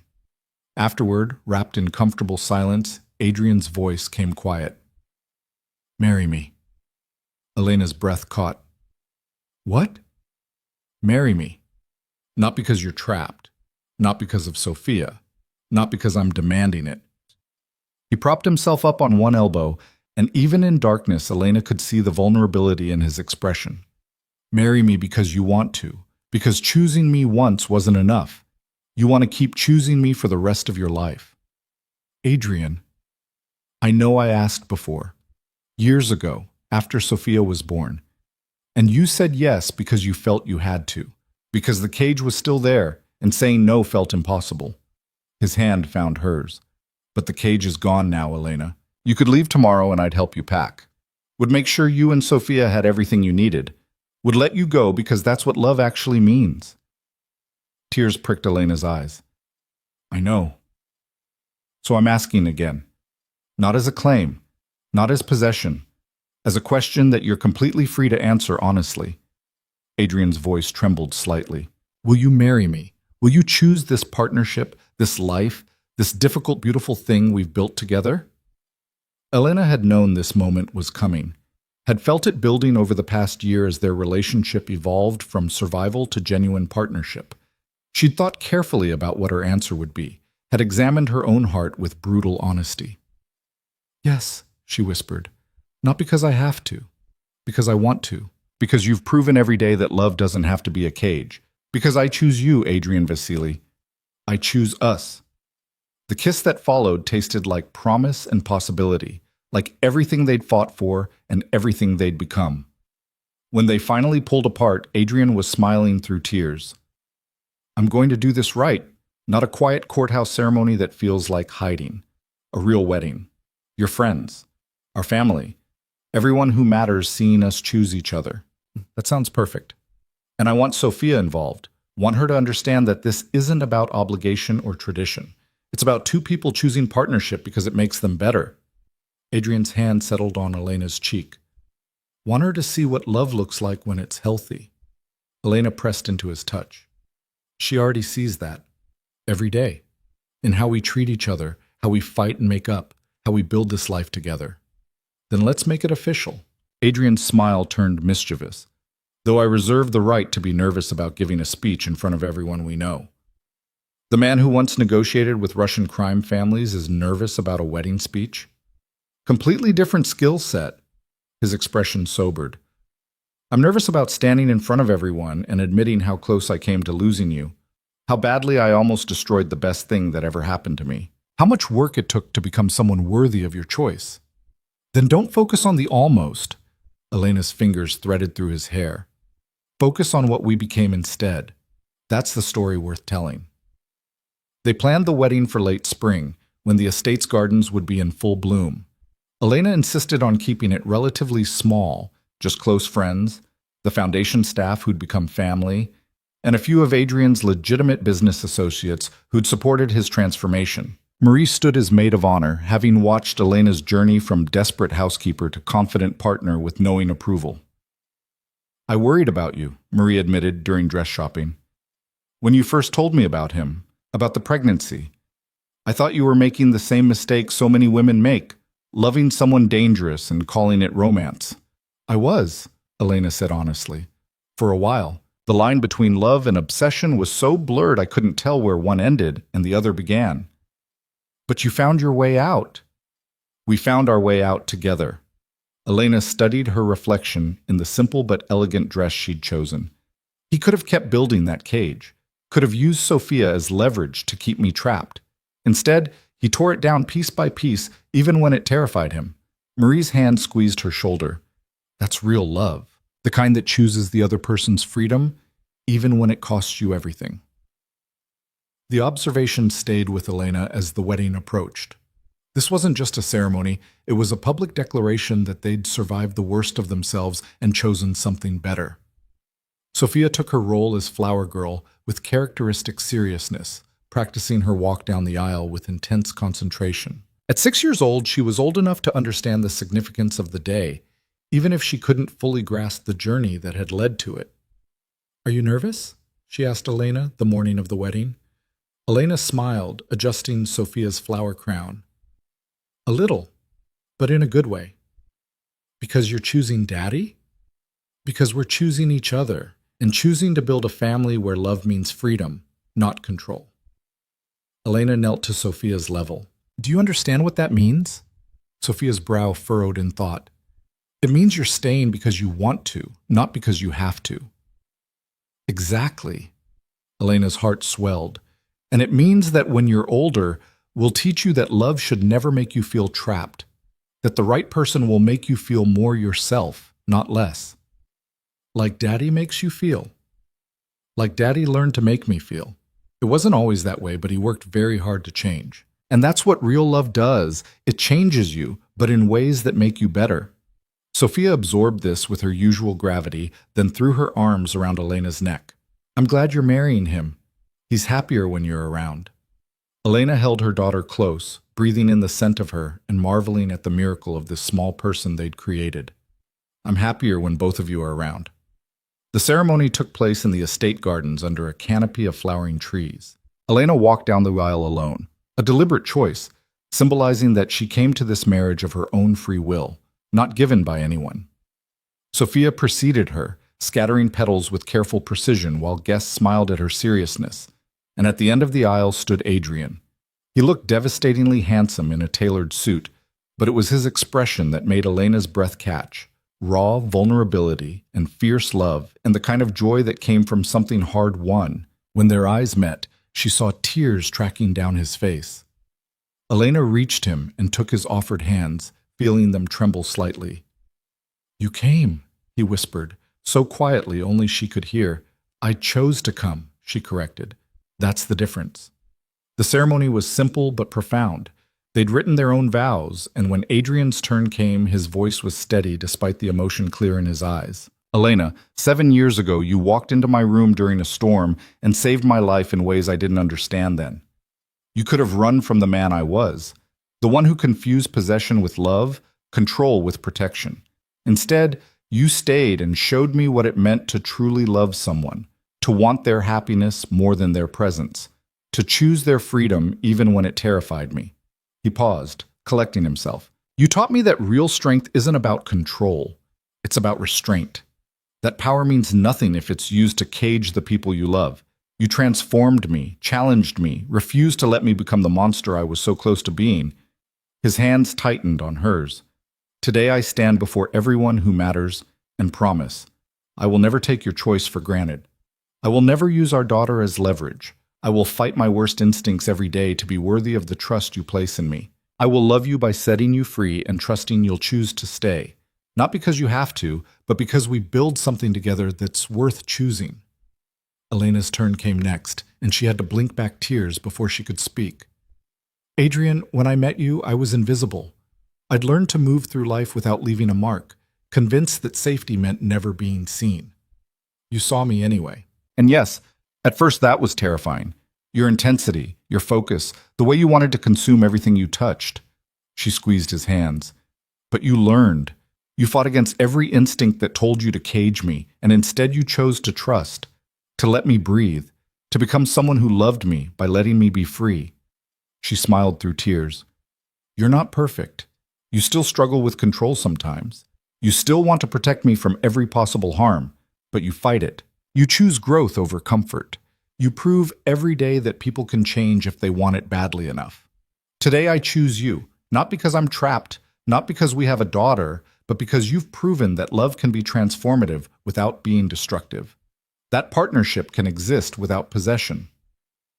Sophia watched from the front row, her blue eyes wide and intent, and Elena knew their daughter was absorbing every word, learning what love should look like. Understanding that healthy relationships required work and choice and constant recommitment. The officiant pronounced them married, and when Adrian kissed Elena, it was with a gentleness that spoke of reverence rather than possession. The guests erupted in applause, but Elena barely heard them. She was too focused on the man before her, the one who'd almost destroyed them both, but chose transformation instead. The reception flowed from ceremony seamlessly, held under strings of lights in the same garden where fear had once ruled.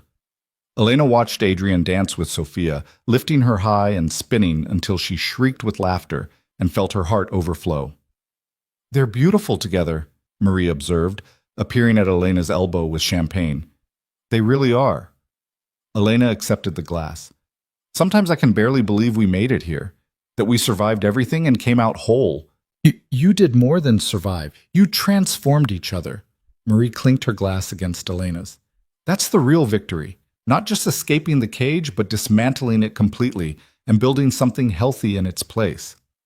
Later, as the party wound down and Sophia dozed against Adrian's shoulder, Elena found herself reflecting on the journey that had brought them here.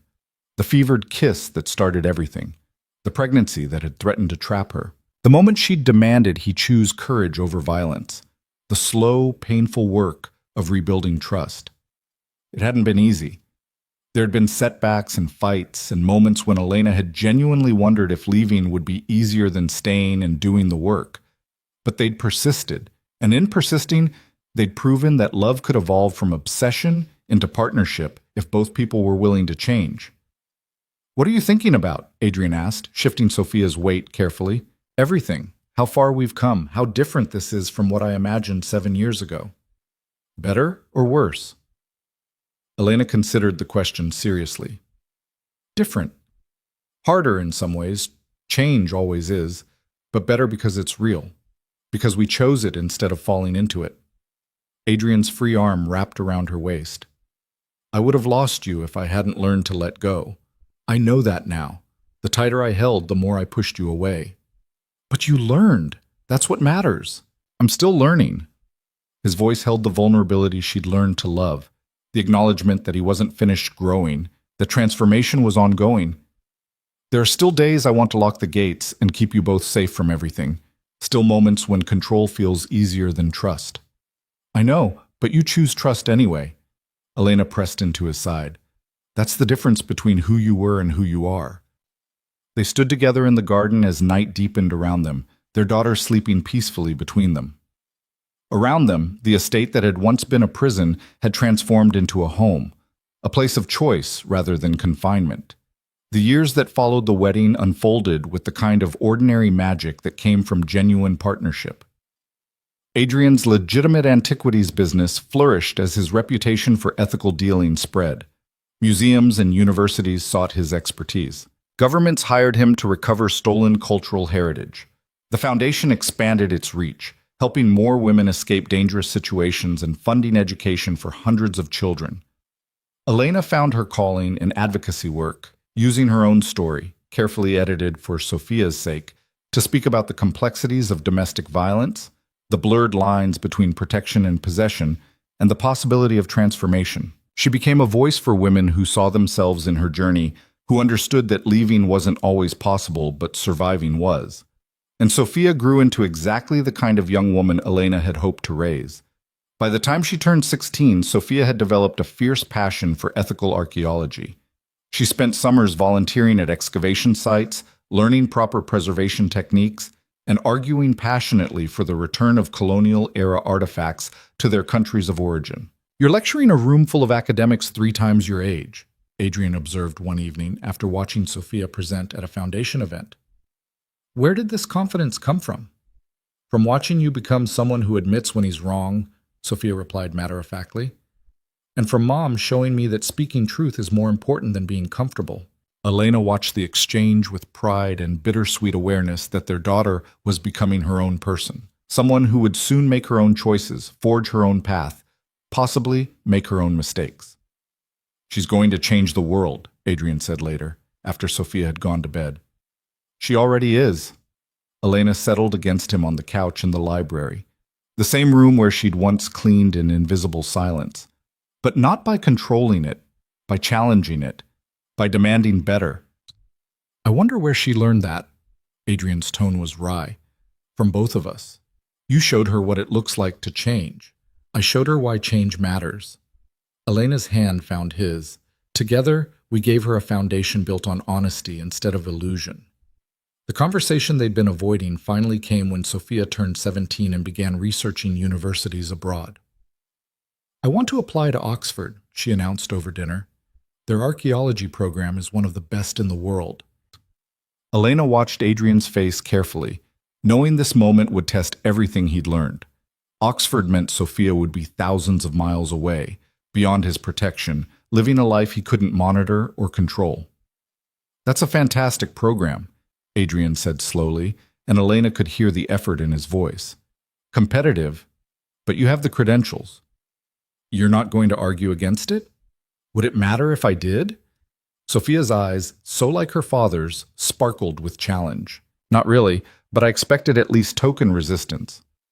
Adrian set down his fork with deliberate care. Sophia, I could tell you all the reasons Oxford worries me. You'd be far from home, in a different country, without the security that... He stopped himself, took a breath. But those are my fears, not your limitations. You've earned the right to make your own choices. And part of being your father means trusting that your mother and I raised you well enough to handle whatever comes.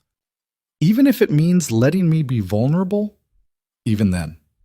The admission clearly cost him. Though I reserve the right to call frequently and worry excessively. Sophia stood and hugged him fiercely. I know this is hard for you, but thank you for not making it my problem. After she left, Elena moved to sit beside Adrian, taking his hand. I'm proud of you. I'm terrified. His voice was raw. Every instinct is screaming to find reasons she should stay, to point out dangers and complications, to build a cage around her like I did with you. But you're not. But I'm not. He turned to face Elena. Because you taught me that love means letting go, that protection without freedom is just another kind of prison, and because Sophia deserves to become whoever she's meant to be, even if it terrifies me. Elena kissed him softly. This is what we worked for, raising a daughter strong enough to leave because she knows she can always come back. Doesn't make it easier. No, but it makes it right. The night before Sophia left for Oxford, Elena found her in the library, the same room where so much of their family's story had unfolded. Can't sleep? Elena asked. Sophia looked up from the book she was pretending to read. I keep thinking about everything, about leaving, about what comes next. Elena settled beside her daughter. Having second thoughts? No, just processing. Sophia set the book aside. Mom, can I ask you something? Anything. How did you know that staying with Dad was the right choice? That it wasn't just settling because you had me and felt trapped? The question was one Elena had been expecting, had prepared for over years of watching her daughter grow into someone who asked hard questions. I didn't always know, Elena said honestly. There were times, especially in the beginning, when I genuinely couldn't tell if I was staying because I wanted to or because I was afraid to leave. When the line between love and fear was so blurred that I couldn't find it. So how did you figure it out? I started paying attention to how I felt, not just in the big moments, but in the everyday ones. Did being with your father make me feel more myself or less? Did his love expand my world or contract it? Did I make decisions because I wanted to or because I was afraid of his reaction? Sophia absorbed this. And over time, the answers changed. As your father did the hard work of transformation, I started making choices from desire instead of fear. Started feeling more myself instead of less. Our love stopped being about possession and became about partnership. Lena took her daughter's hand, but it took time and work, and both of us being willing to change. Do you think I'll know? When I meet someone, whether it's healthy or not, I think you'll know because we taught you what to look for. We showed you that love should never make you feel trapped, that the right person will challenge you to grow, not demand you stay small to make them comfortable. Elena squeezed Sophia's hand. You watched your father learn to let me be free. You watched me learn to ask for what I needed instead of accepting what I was given. Those lessons will stay with you. I hope so. Sophia leaned her head on Elena's shoulder. I want what you and Dad have, But I also want to find it on my own terms, not fall into it because I'm not paying attention. Then you're already wiser than I was at your age. Elena pressed a kiss to her daughter's hair. But remember, even if you make mistakes, even if you choose wrong sometimes, you can always choose differently. That's what real freedom means. They sat together in comfortable silence, mother and daughter, on the edge of a new chapter, surrounded by the ghosts of what had been and the promise of what could be. The day Sophia left for Oxford, the entire household gathered to say goodbye.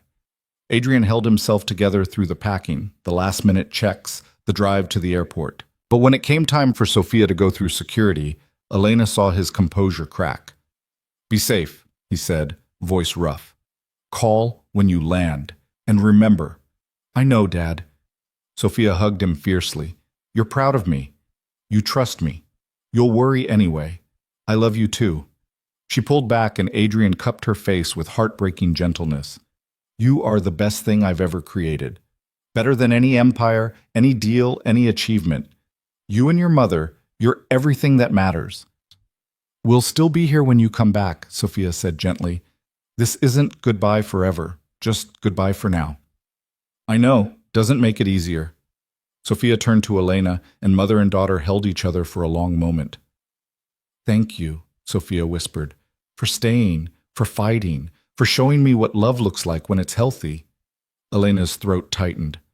"Thank you for being exactly who you are, for being brave enough to leave because you know you can always come home." After Sophia disappeared through security, Adrian stood frozen, staring at the place where she'd vanished. "She's going to be fine," Elena said softly, taking his hand. "I know." His voice cracked. "Doesn't stop me from wanting to follow her, to make sure she's safe, to protect her from everything that could possibly go wrong. But you won't. But I won't." He turned to Elena and she saw tears tracking down his face. "Because you taught me that love means letting go, that protection without freedom is just another cage, that sometimes the bravest thing we can do is trust the people we love to face the world without us." Elena pulled him close, and Adrian buried his face in her shoulder.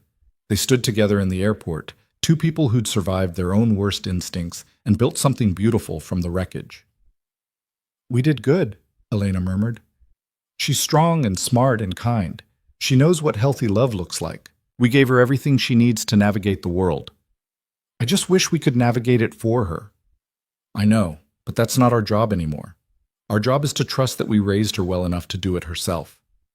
They drove home in silence, both processing the strange emptiness of a house that would no longer hold their daughter's presence daily. But when they arrived, Adrian didn't retreat to his office or lose himself in work. Instead, he took Elena's hand and led her to the garden. "What are we doing?" she asked. "Remembering." He settled onto the bench where they'd sat countless times, pulling Elena against his side. "Remembering who we were and who we became. Remembering why we fought so hard to build this." Elena rested her head on his shoulder, breathing in the scent of night-blooming flowers and the man beside her. "Tell me." "We were broken people who found each other at exactly the right moment. You were invisible, and I was isolated. You were running from poverty, and I was running from betrayal. We collided in the worst possible way, fever and desperation and all my terrible instincts. And then? And then you refused to let me cage you, refused to let possession masquerade as love. You demanded I become better, and somehow, impossibly, I found the courage to try."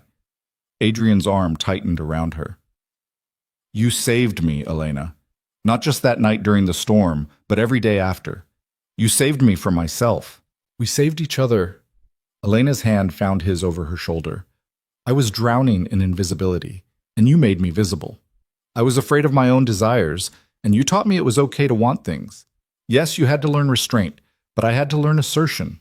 We both had growing to do." "And Sophia?" "Sophia was the catalyst. The reason we had to become better instead of just surviving each other." Elena smiled in the darkness. She deserved parents who chose partnership over possession, who showed her what healthy love looks like. And somehow, impossibly, we figured out how to give her that. They sat in comfortable silence, processing the strange mixture of pride and grief that came with launching a child into the world. Around them, the estate had settled into evening quiet. No longer the fortress of Adrian's fear, but simply a home where love had learned to exist without confinement. "I never thanked you," Adrian said eventually.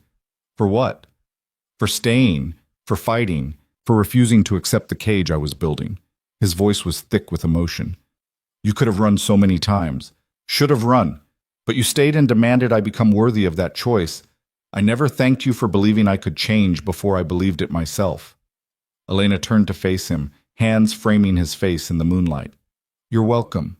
But Adrian, thank you for actually changing, for doing the work instead of just making promises, for proving that love can transform without destroying. I'm still not perfect, neither am I. But we're better together than we ever were apart. That's what matters." Adrian kissed her then, soft and deep and full of everything they'd survived together. When they finally pulled apart, both were smiling through tears. "What do we do now?" Adrian asked, with Sophia gone and the house empty. "We live." Elena's answer was simple. "We keep building the foundation. We keep helping people who need what we learned to give each other. We keep choosing each other every day, not because we have to, but because we want to." "Just us?" "Just us. At least until Sophia comes home for holidays and fills the house with stories about Oxford and archaeology and all the adventures we taught her to have." Adrian pulled Elena close again, and they sat together under the stars. Two people who'd started in fever and fear but built something lasting from the ashes of obsession. The story didn't end neatly because real love never does. There would be more challenges, more moments when old patterns threatened to resurface, more times when choosing freedom over control required conscious effort. But they'd proven they could do the work, could face themselves honestly and choose growth over comfort, could love each other fiercely while respecting each other's autonomy. And that, Elena thought, as Adrian's heartbeat steadied beneath her palm, was the real happy ending. Not perfection, but persistent choice. Not a fairy tale, but a partnership built on trust that was earned and re-earned every single day. 10 years later, Elena stood in the same garden preparing for another wedding. Sophia, now 27 and recently appointed to a prestigious position at the British Museum's Repatriation Committee, had brought home a partner who shared her passion for ethical archaeology. They'd met during a dig in Egypt, bonded over heated debates about colonial-era artifact acquisition, and fallen in love while literally rebuilding what had been broken. "Are you nervous?"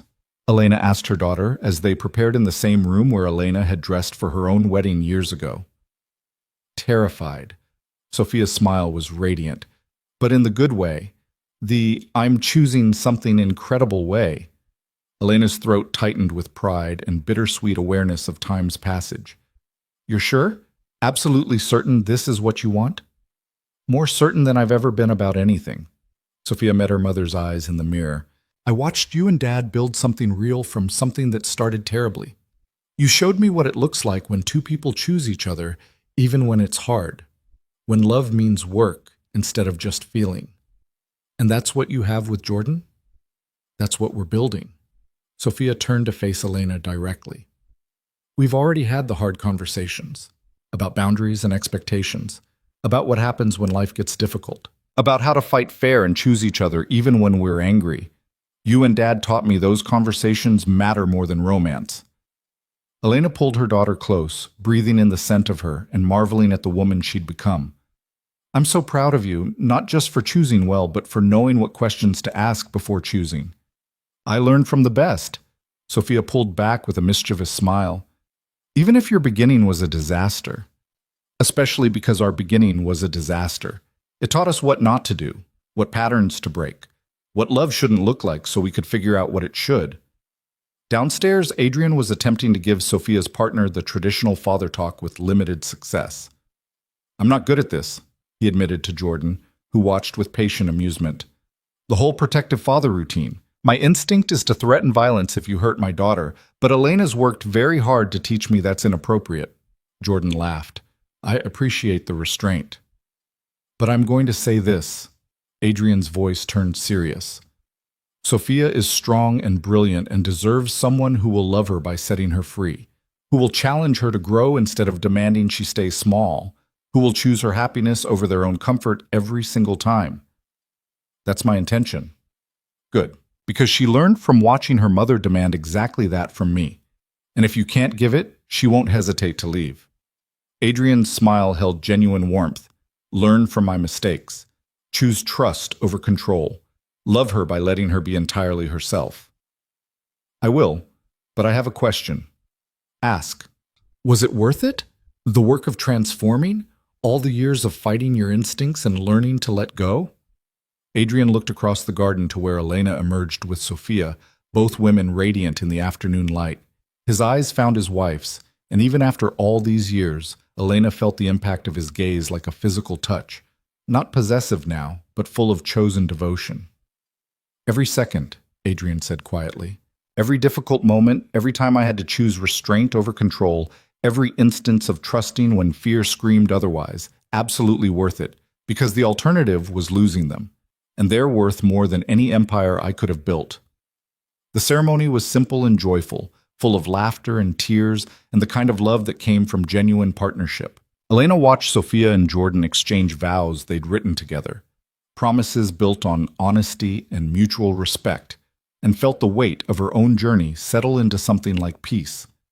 This was the legacy she and Adrian had built, not just a daughter, but a young woman who knew her own worth and demanded a partnership that honored it. Who wouldn't settle for possession dressed up as protection? Who understood that real love required work and choice and constant recommitment? After the ceremony, as the reception filled the garden with music and celebration, Adrian found Elena standing slightly apart from the crowd. "What are you thinking?" he asked, sliding an arm around her waist. "That we did it." Elena leaned into him. "We took something that started in fear and fever and built something beautiful. We broke every pattern that should have destroyed us and created something worth inheriting instead." "She's happy." "She's free," Elena corrected gently, "which is different, better. She chose someone who loves her enough to let her be entirely herself. Like I learned to love you. Like we learned to love each other." Elena turned in his arms. "It wasn't just you changing, Adrian. I had to learn too, to ask for what I needed, to demand respect instead of accepting crumbs, to believe I deserved partnership instead of settling for survival." Adrian pressed his forehead to hers. "We're a mess of a success story." "The best kind." Elena smiled. "The kind that shows transformation is possible, that people can change if they want it badly enough, that love can evolve from obsession into something sustainable." They swayed together to music drifting from the reception, surrounded by gardens that had witnessed their entire journey, from cage to freedom, from possession to partnership, from fear to choice. "Thank you," Adrian whispered. "For what?" "For breaking into my room during a storm, for staying when any sane person would have run, for demanding I become someone worthy of you, for choosing me every day even when it would have been easier to leave." His voice cracked. "For saving my life in every way that matters." Elena's hands framed his face, thumbs brushing away tears. "Thank you for learning, for changing, for becoming the man I needed instead of insisting I accept the man you were, for loving me enough to let me be free. I'd do it all again, every difficult moment, every time I had to choose restraint over control. All of it, just to end up here with you. Even the beginning, the fever, and the kiss, and all the ways we got it wrong? Especially the beginning," Adrian smiled through tears, "because it led us here. To this moment. To Sophia building her own happiness.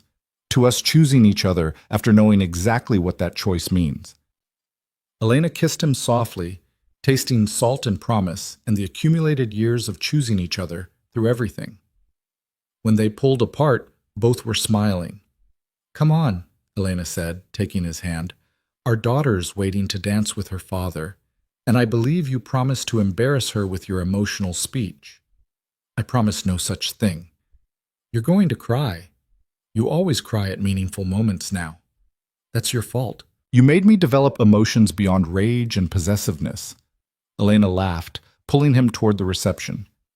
"Best decision I ever made." They rejoined the celebration, surrounded by friends and family and the tangible proof of their transformation. Sophia caught her mother's eye across the crowd and smiled, a smile full of joy and confidence and the security of knowing she'd been loved well enough to love freely. The evening unfolded in warmth and music and the kind of magic that comes from people genuinely celebrating love. When Adrian's turn came to speak, he stood with Elena's hand in his and faced their daughter with tears already streaming. "Sophia," he began, voice thick, "your mother is right. I'm absolutely going to embarrass you by crying through this entire speech." Laughter rippled through the crowd. "But I need you to know something, to understand the gift you've given me just by existing. When you were born, I was still the man who thought control equaled love, who built cages and called them protection, who would have taught you all the wrong lessons about what you should accept in the name of love." He paused, collecting himself. "But your mother wouldn't let me. She demanded I become better. She showed me what real love looks like, the kind that requires trust instead of surveillance, that builds up instead of tearing down, that sets free instead of confining. And you've grown into exactly the kind of woman who would never settle for less." Sophia was crying now too, and Jordan's arm wrapped around her shoulders. "So my toast is this. May your marriage be nothing like the beginning of ours. May you never know what it's like to choose between love and freedom, because Jordan gives you both. May you build something healthy from the start, instead of having to dismantle something toxic and rebuild." Adrian raised his glass. "But if you ever do face that choice, if love ever starts feeling like a cage, remember what your mother taught me. Real love sets free, and anything less isn't worth keeping." The guests raised their glasses in agreement, and Elena felt tears streaming down her own face. This was the moment they'd been building toward for 17 years, the proof that transformation was possible, that broken patterns didn't have to repeat, that love could be learned even by those who'd never seen it modeled correctly. Later, as the party wound down and guests began to leave, Sophia found both her parents. "Thank you," she said simply, "for doing the work, for showing me what love should look like, for breaking the patterns so I didn't have to." Adrian pulled her close. "Thank you for being the reason we had to become better, for giving us someone worth transforming for." Elena joined the embrace, and for a moment they stood together, the family that had survived everything, built from fever and fear, but sustained by choice and commitment.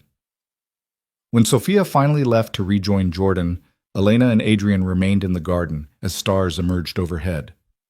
"It's strange," Elena mused, "the story we tell about us. How it started with you sick and desperate, me breaking rules to help. A kiss in the dark that changed everything.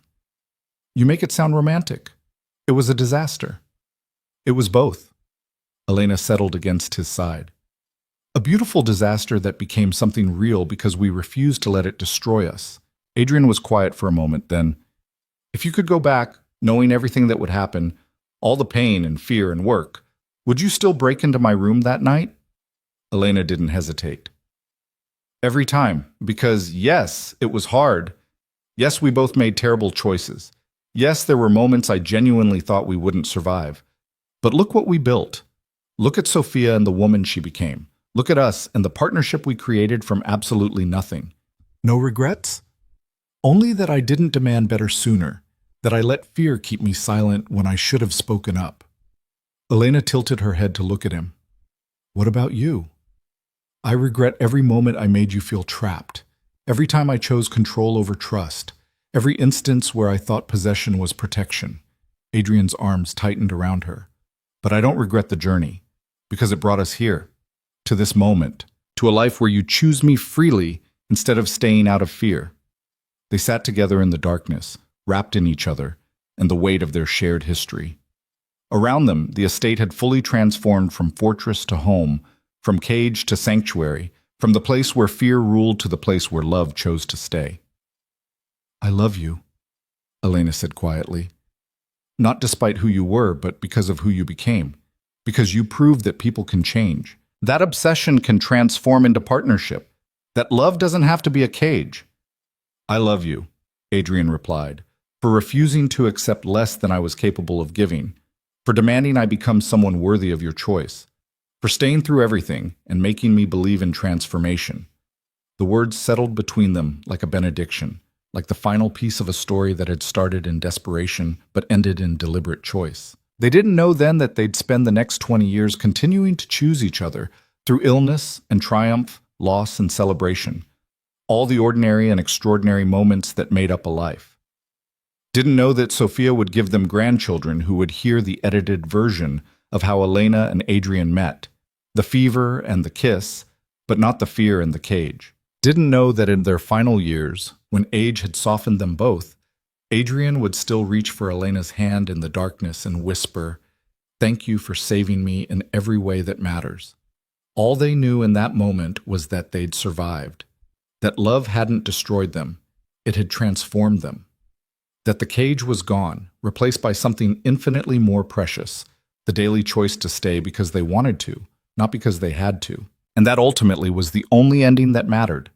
The man who'd once said she could never escape had become the man she chose to stay with. The woman who'd been invisible had become someone who demanded to be seen on her own terms. Together, they'd built a family not on possession, but on choice, chosen every day, freely, for the rest of their lives. The storm had long since passed. In its place stood a partnership built on trust, transformed by time, and sustained by the simple revolutionary act of choosing love without confinement. It was enough. It was everything. It was theirs.